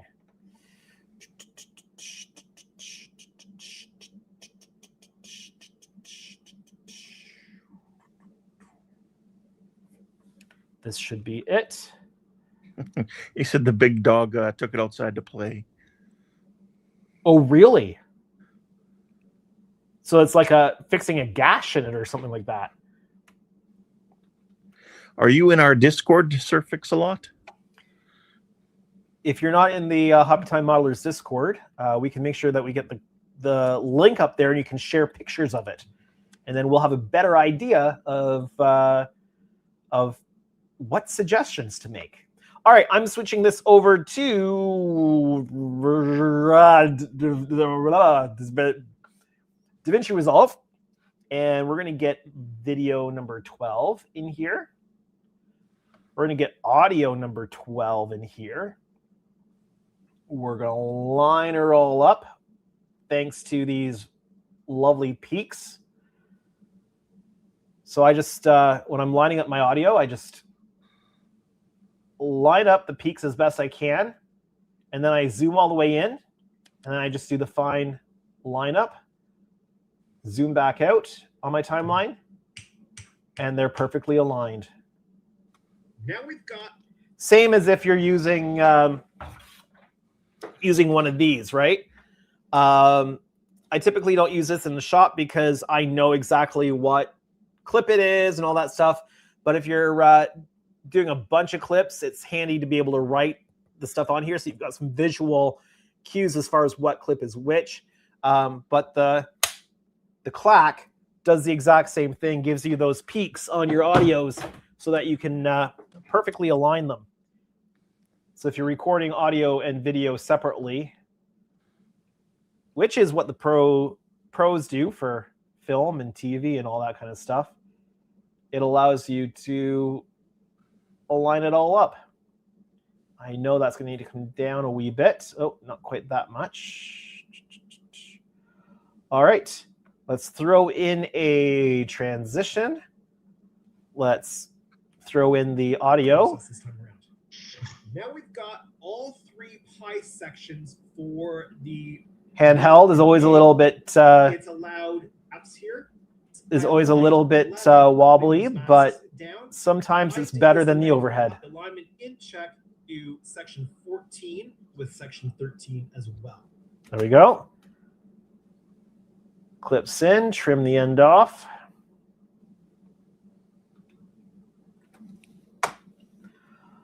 Let's bring the logo in. Jody says, referring to Sir Fix-a-Lot, he said his dog chewed it so it's not gaps. Yeah. Fix-a-Lot says it's just rejoining the original glue seam. 1 to 2 millimeters is about right. He does say he is on Discord, so he'll take it there. Yeah, just. Are you on the Hobby Time Modelers Discord though? Yeah, if you're in the Hobby Time Modelers Discord, just throw up some photos in there, and we can take a look, and hopefully we can come up with some suggestions. If not, someone there will probably be able to give you some suggestions as well. And I'm going to. So I've got like loads of windows open here. So where am I? StreamYard. There's the link. If anybody isn't part of the Hobby Time Modelers Discord channel, there's the link to join. Just if you're joining for the first time, all you'll see is the what's it called? The new members channel inside. And just say hello, say who you are, say where you're coming from, and somebody will make you a full member so that you can see everything and post in the Discord, in the various Discord channels. And they'd also like to know what part of the hobby you're into, building models or artworks or anything like that. Because there's all different kinds of different variations on the hobby, right? So true. Howard says, looks weird from that view, like it's not following the circle. Well, it's not a circle, right? It's an oval, which adds a whole pile of issues to getting the Aztecs to look right and work right and sit right. But I see what you're saying, Howard, but don't forget he's got that piece he was showing earlier that's going to go right along the side there of deck 3. Oh, yeah. There's a piece that goes in there, but I can't place that piece until the other pieces are in. All right, we're going to place, let's switch over to the desk view. You got about 15 minutes left. I might go a bit overtime tonight. Okay. We'll see how I feel. All right, we're going to place 12B, 12A next, I think. Okay, Sir Fix-a-Lot says he's... building model is my goal. This was a Diamond Select Starship I'm repairing. Ah, I see.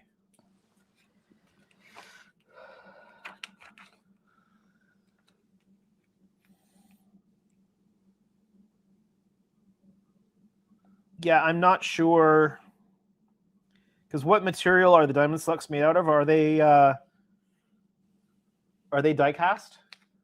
No, I believe they're plastic.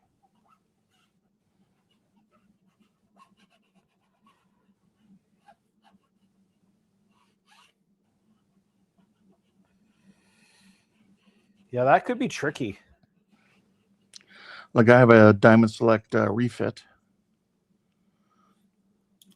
I mean, ideally, the best thing to do would be get your hands on another copy of it, like borrow a copy from somebody if they have it, and take a mold of that particular section. And then, yeah, so if you could get your hands on a second copy of it, just temporarily, to borrow from somebody, you could take a mold, a silicone mold of that particular section, and then place that mold over top of the damaged section.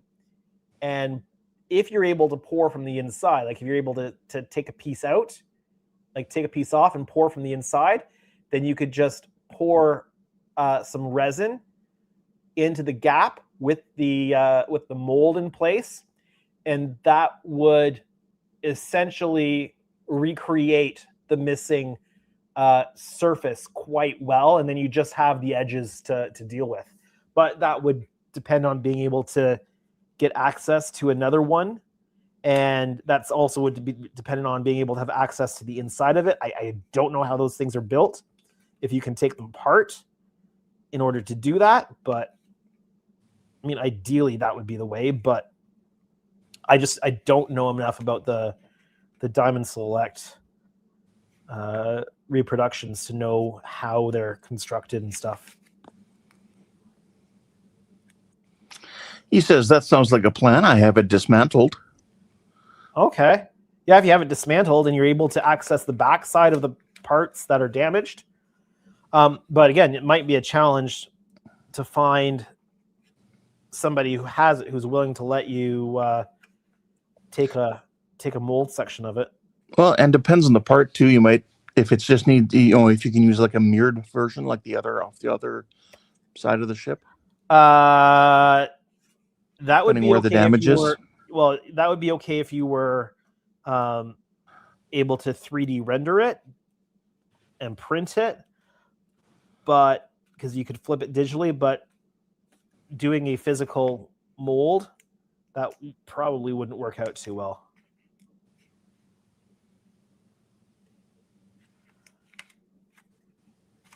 The other thing you could do is just see if somebody's selling one dirt cheap on eBay or something like that, because it's in rough shape or something like that, and then you could just steal the part and touch it up and stuff like that.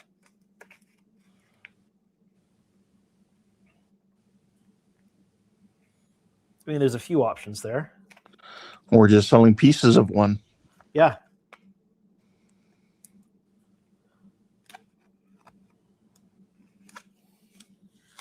For that matter, it might even be worth contacting the company and see if they would have some replacement parts that you could get. Okay, 12B is right here. Let's switch over to, no, that's resolve. Let's switch over to this here.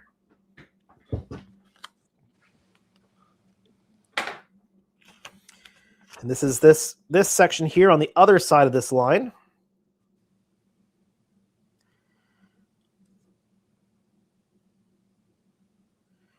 Should be fairly easy to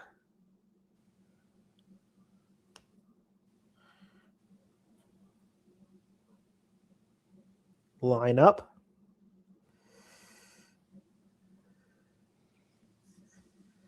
Yes, certainly even just having these masks on there makes a world of difference for how this is starting to look.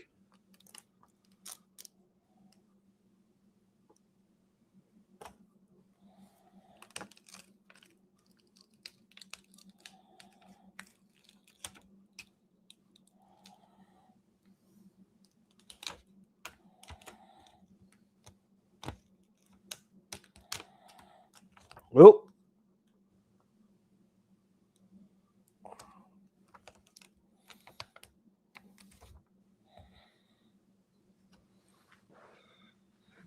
There we go.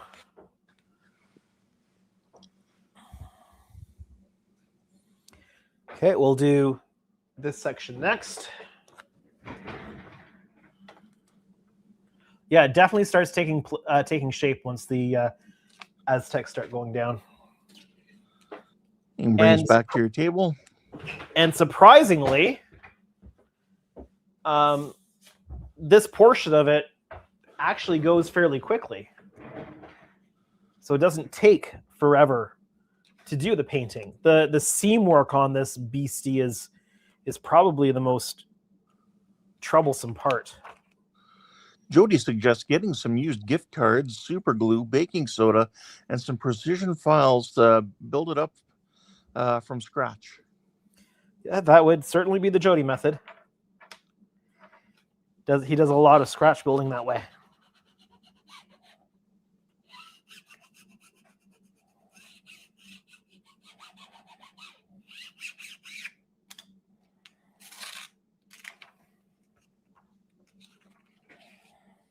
I think Jody's the first person I've ever seen using the baking soda method. No, I've seen it a number of other times with people. I'm saying it's the first time I've seen it. Yeah. Oh, part stuck to my finger. You see it a lot more, I think, in armor builds. You see, I'm a sci-fi guy, so yes.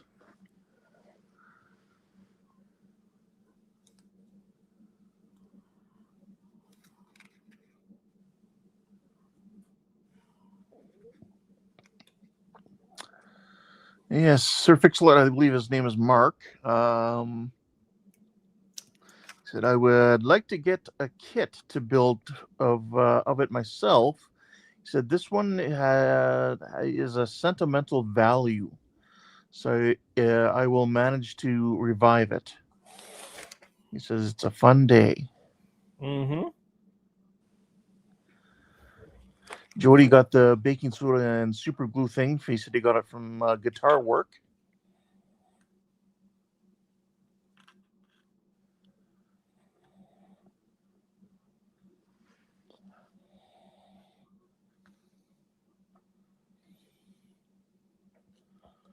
Although, to be honest, I've never used that technique myself. I know some people will use pigment. Super glue and pigment apparently seems to work as well. And that way, if you have colored pigments, or like a metallic pigment,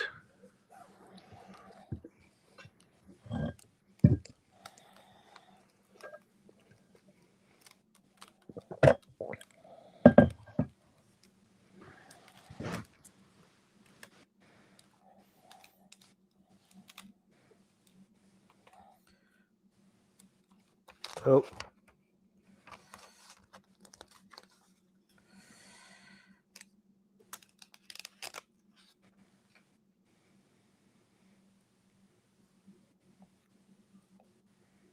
I should have removed the phaser strip.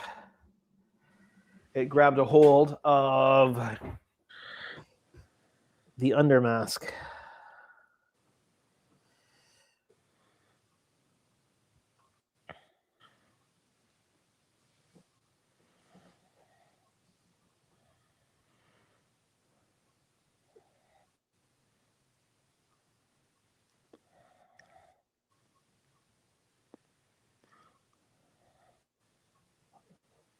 There we go.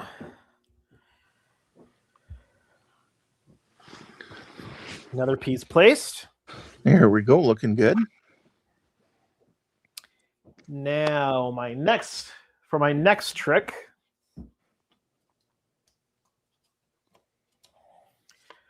what am I going to place? Jody says he mostly does it because he doesn't have chemical accelerator and on the inside of the seam for reinforcement.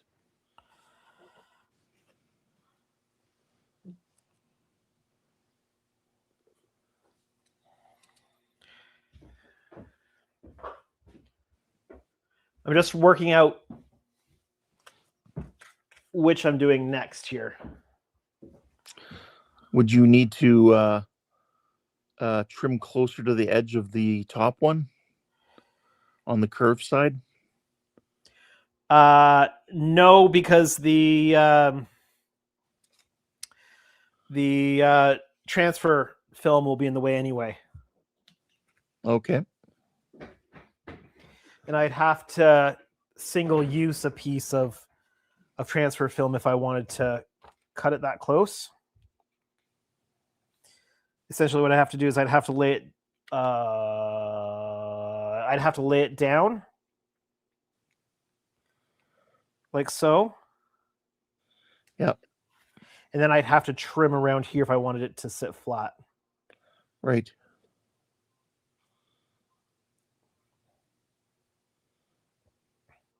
I mean, if it gives me hassles, I might have to do that. If I can do it without having to do that, that's better. Jody says, I've been trying to use it to make clear parts. I've had some success.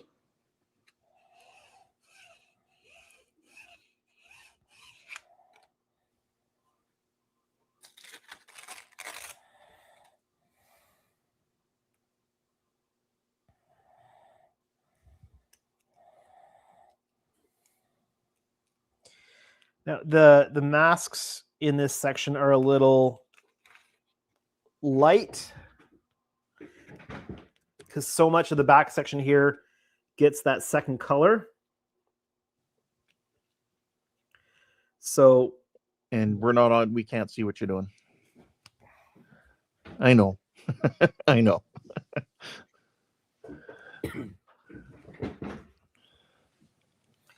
so placement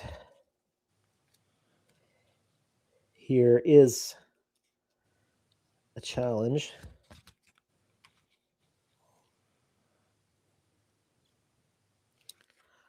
But perhaps I'm going to have to trim this.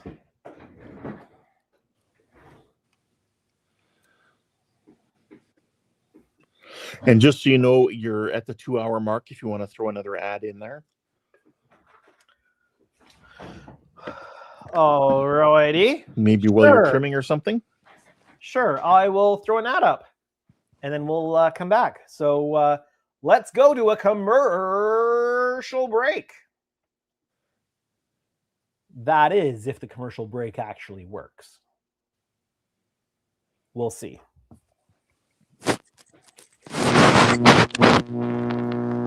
Oh, what's that? Something's buzzing.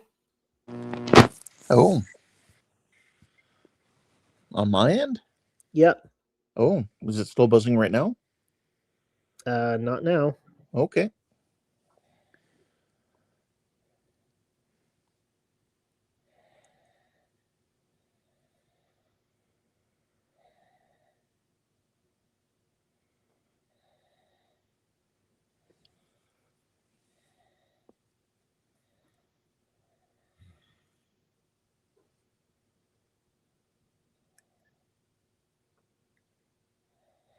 So I wonder if anybody got a commercial this time.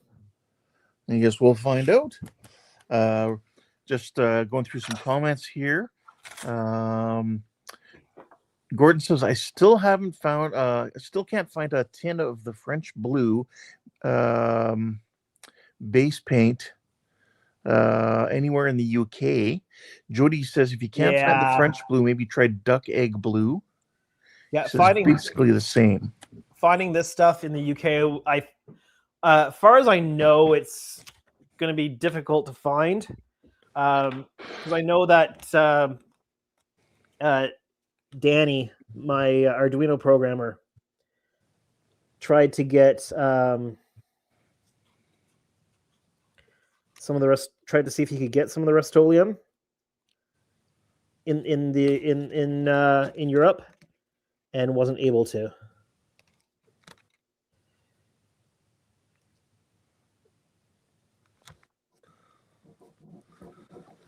Mark says, thanks for the help. I did put a short on my channel, Enterprise D down.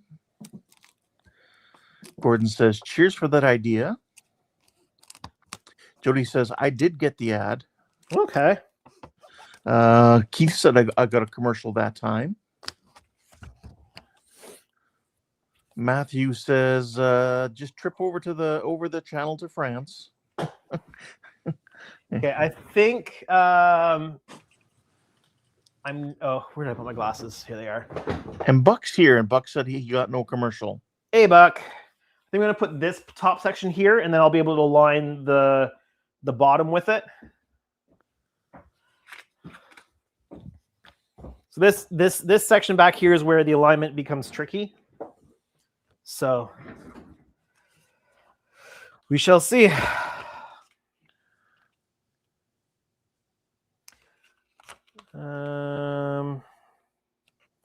Yeah, there's really no great way to do this here. Oh, hold on. Please stand by. There we go. They're on to you, Buck. With these ones that kind of go in the center, there's not really like you can only align on one edge. So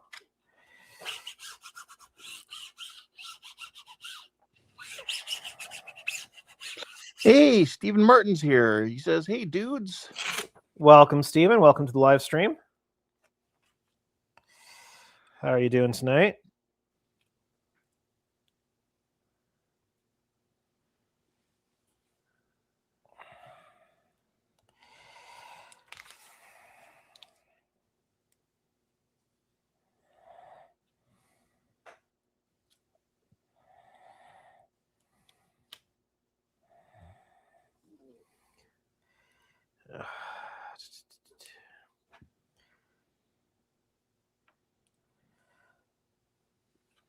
The tack on this piece of transfer might be getting a little low.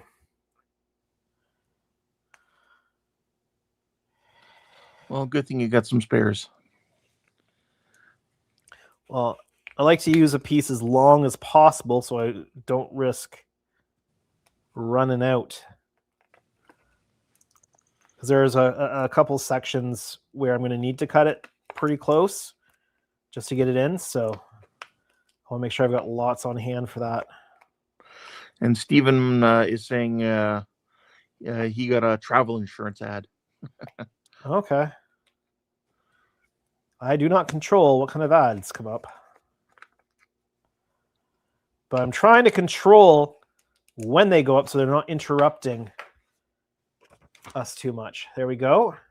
And I made sure I removed the phaser strip so we don't get any issues with that. So Buck is saying, so YouTube tells you when to go to commercial, or do you schedule it? I've got it set to run manually, so I'm manually triggering at my convenience instead of YouTube automatically doing it when it thinks it should. Because the worst thing, I'm going to take my glasses off for this alignment. The worst thing is, you know, I'm in the middle of explaining something really important, and half the people end up getting an ad as I'm been there, done that. Thing. Yeah.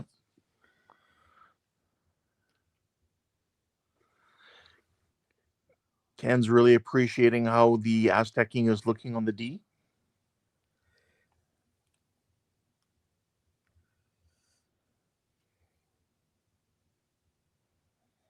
Thank you. Don't mind me. I'm kind of trying to concentrate and everything else at the same time here. That's okay.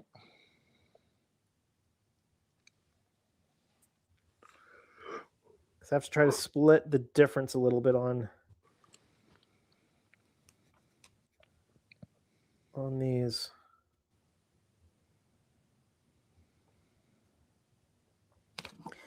That should be good.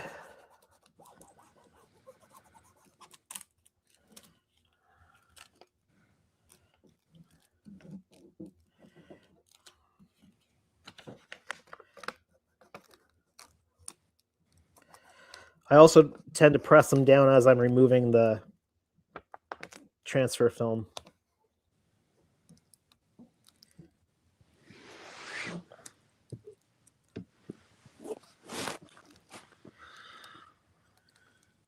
Oh, little guy came off. Buck says, not bad. I may have to look into that for my streams. Right now, I go back and monetize after the stream.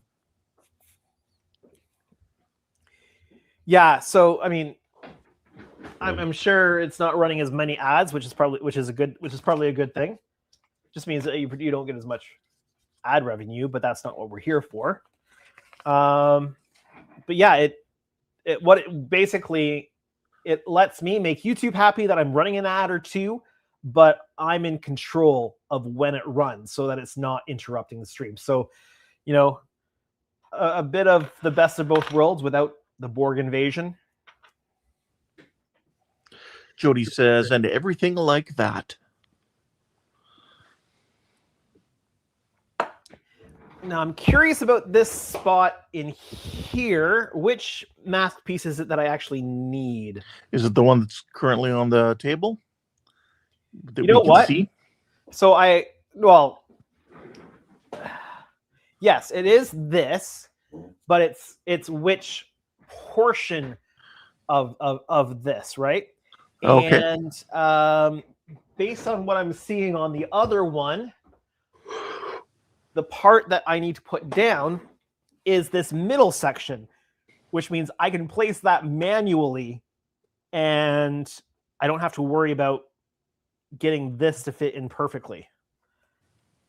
So I can just peel this But off. could you not also use that to space it properly away from the ones that are currently down?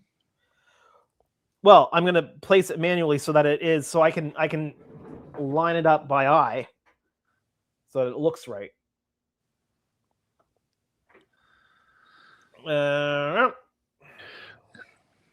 And Surfix Lot, I think is again who I think is Mark, says my apologies. His short is actually titled Enterprise D Dog Toy, and he compliments you saying you have such steady, patient hands.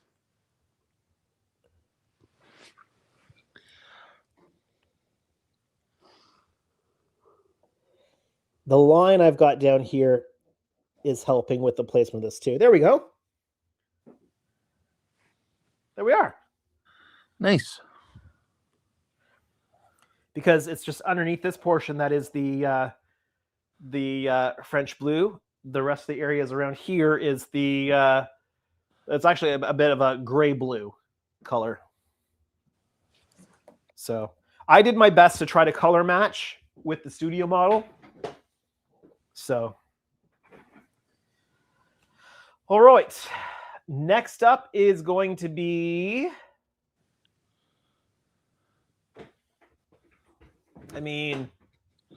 14 again.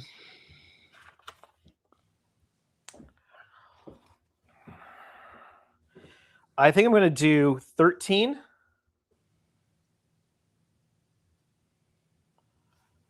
Although 13 is going way over. Oh, maybe not. So I'll place 13 because now I have 13A up here. Right.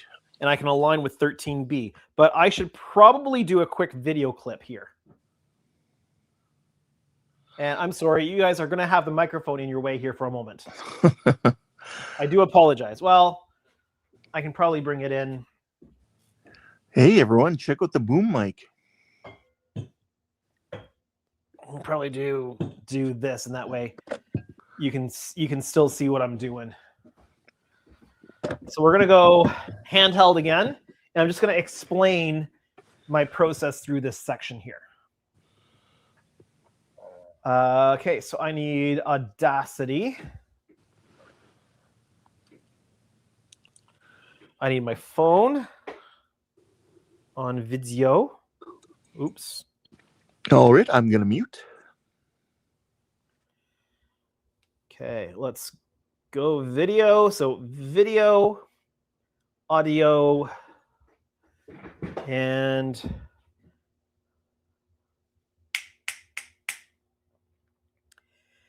many more of the. I need to move my microphone a little bit closer.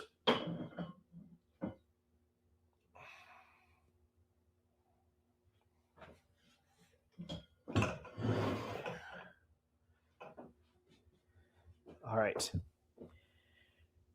Many more of the panels are down. We've got most of this side covered except for the back section here. The back section here is the area where you're going to have the most misalignment. if you're not careful. So what I've done is I placed 14A first, and I actually trimmed the carrier transfer film really close to the mast so I could get it right in this curve. I used the curve to align it. And then I put 13A in, and I had to split the difference between here and here.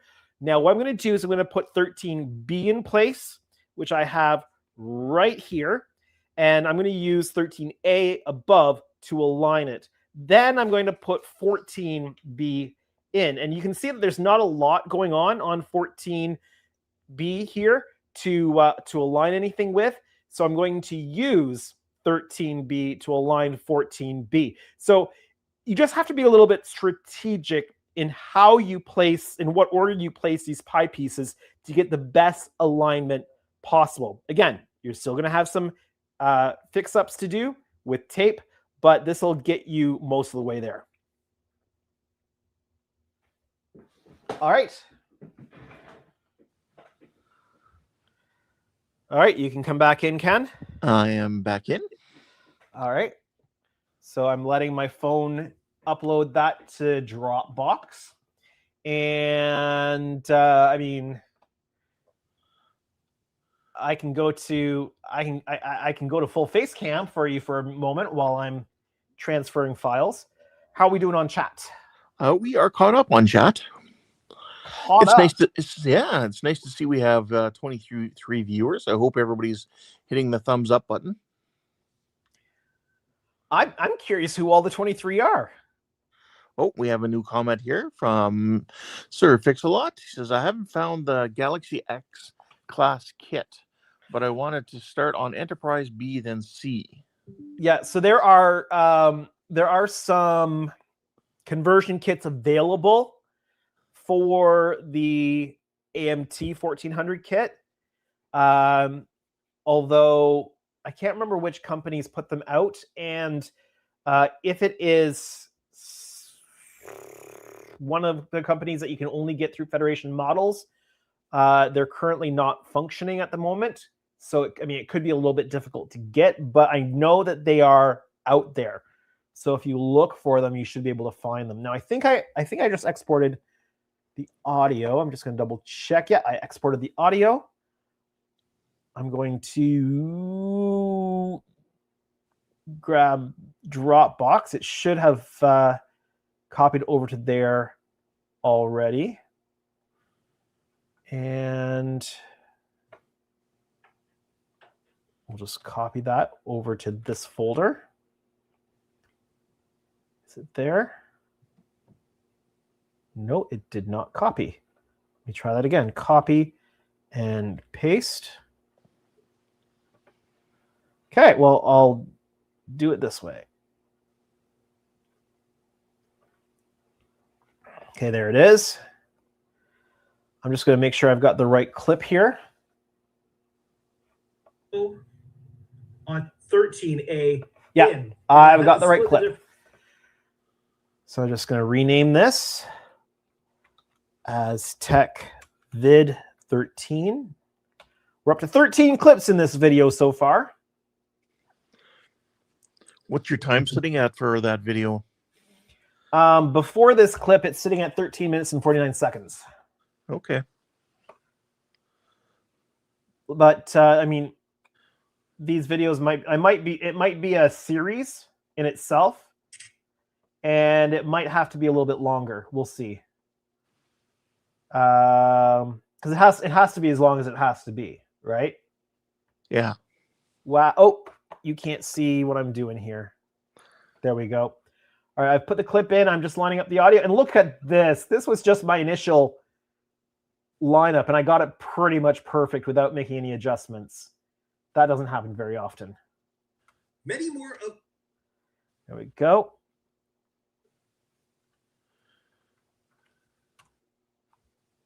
We're going to throw in our transition. We're going to, oh, I need to get rid of camera audio, put in or drag up Audacity audio. Now we're going to paste in the transition audio. Let's run this over here. Oh, I didn't get that in the right spot. Many more of the panel. There we go. I didn't cut it in the right spot. So I need to bring my transition back over again, because as soon as you do anything like that, it gets rid of the transition. Many more of the panels are down. We've got going to have the most misalignment for transfer film 13A in. And I had to split the difference between keep right here. You're getting spoilers to my video. You all still have to watch it. Spoilers. You just have to be a little bit strategic in how you place and fix-ups to do with tape, but this will get you most of the way there. All right. Okay, we'll save that. And we'll move on to the parts that have to go down. And then I think once I get these two sections down, that's probably going to be it for tonight. There we go. Oh, let's go here. Desk view. Feel free, everyone, to get any questions, last-minute questions you have. Keith says, I don't like watching reruns. Not even if it's from a different angle?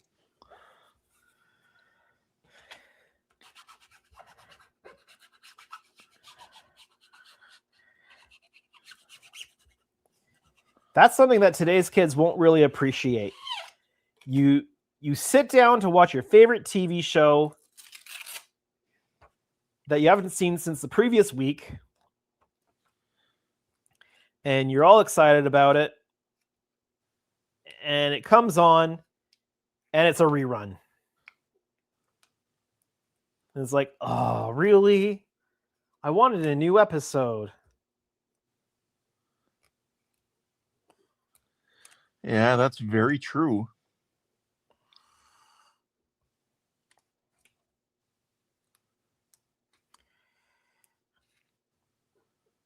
Especially when the previous week's episode was to be continued. And then they went to a rerun. So, Andrew, are you looking forward to Starfleet Academy? I don't know. I've heard people complaining, but I figure you got to give it a fair shake. Yeah. I will definitely, I will definitely watch it. And I mean, it's got the Doctor in it, which is got something going for it. But I don't know. It's very much that Discovery type feel that I've gotten from the trailers. So I don't know how much I will enjoy it. There's some liberties with the universe they've taken that wouldn't be my choice if I was the one doing it. But I mean, I will watch it. It's Star Trek. I will watch it. Oh, my apologies. Thank you. Jody says, but now everyone just keeps watching everything over and over. Well, it's also partly because of being able to binge watch so easily. I stole Howard's question, apparently. Mark says, I didn't like Discovery myself.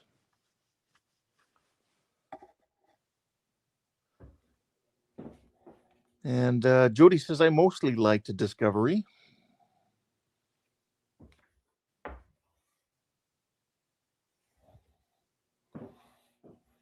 So I was just looking at the other model to see how one of these pieces aligned with the impulse engine housing.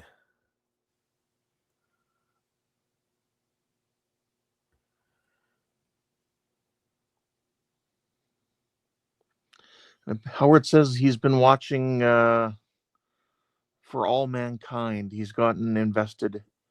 He says, "Dang you, Buckman."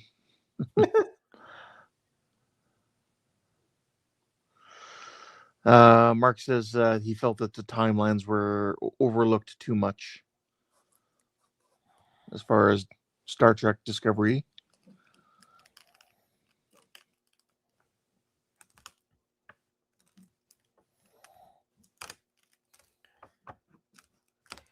I mean, my biggest, I mean, there's lots of issues that you can have with Discovery, but I think my biggest issue is that if they're choosing to go back to a point that's already established in the timeline,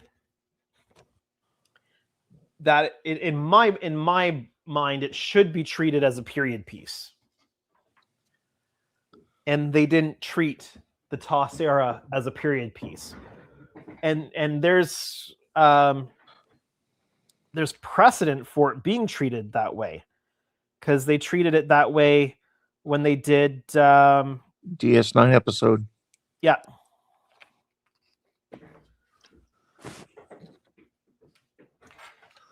And when they did like the Enterprise episode with the like the Mirror Universe episode, because they went on to the one that was phasing out of existence in Tholian Web.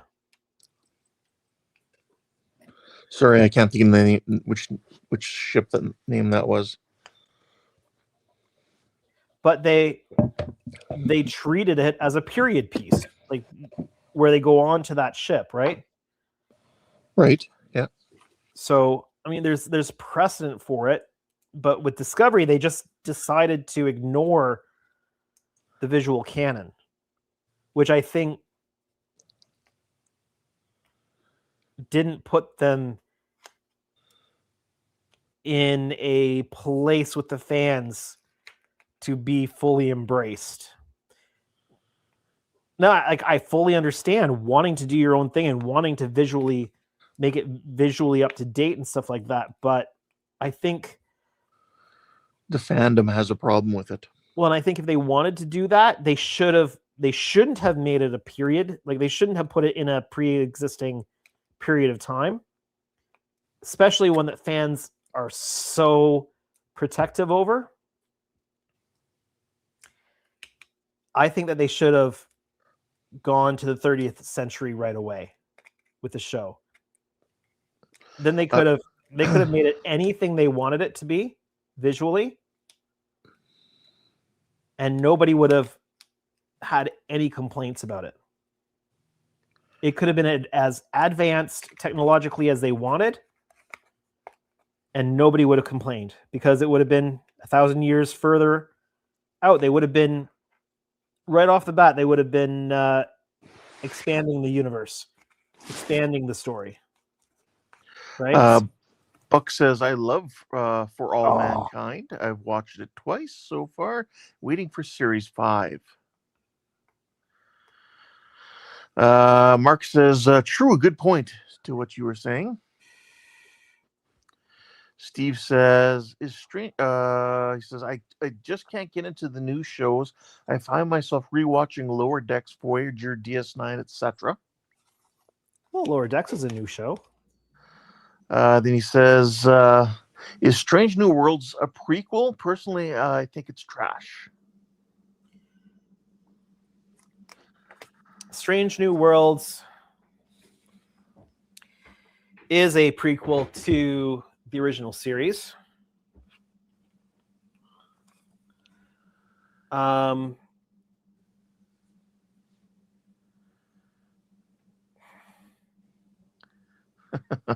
Jody says, "I would have been disappointed if it looked like just like the 60s.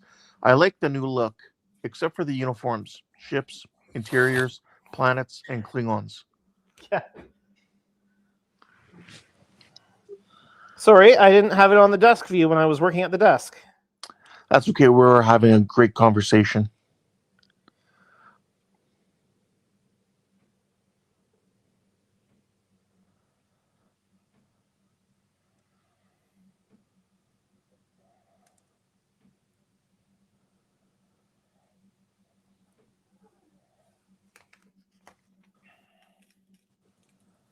this little piece here, can you see that? It's right at Yes. the bottom. It's like a standalone piece here. Yep. It didn't transfer off properly, and so I've had to kind of figure out where it goes. But I can manually adjust that as necessary. So that's all of that down, that one side. Ken says it was the Defiant in the episode The Tholian Web. Got it. Right. Okay, so we have one whole side of the main pattern down on this thing. I think that's pretty good progress. I think that looks amazing. Let me just... Oh, wrong way. Jody says, all jokes aside, my favorite character was Paul Stamets. Yeah. Like, again, the mycelium network thing, again, I think that would have worked so much better had they taken it into the future right off the bat. Right. So, there we go. Looking good. Mark says, I will even say I kind of liked Enterprise seeing a raged little ship that could. Yeah. Ken says, looks awesome. Thank you. You know, sometimes I wonder, like, how cool would it be to just to leave some masking on? Like, say, put the negative of this down first, give it the base coat, and then do the rest so that it actually has some, like, surface texture to it. Right. I'm not doing that, but... Steve says, Strange New Worlds doesn't feel like a prequel, like an alternative universe. Yeah, more like the Kelvin timeline. Yeah, like because it's a visual reboot. It's not a timeline reboot, but it's a visual reboot. It feels like it shouldn't be in that period. Like, that's why I said the original series is really if you're visiting that time frame, then in my mind it should be treated as a period piece. Just as if you're visiting the Old West in a movie, it's a period piece, right? You're not going to have people driving cars in the Old West. Like, to me, it's a period piece. But that's just the way I would do it. But I think that's where we're going to end things tonight. We did go 30 minutes over time, so you got 30-minute bonus on that tonight. But I did kind of want to get that whole side done. Since we had already started it, I wanted to kind of get that completed. So thanks, everyone, for joining. Let me just switch over to full screen here. So thank you, everyone. Great work, Andrew.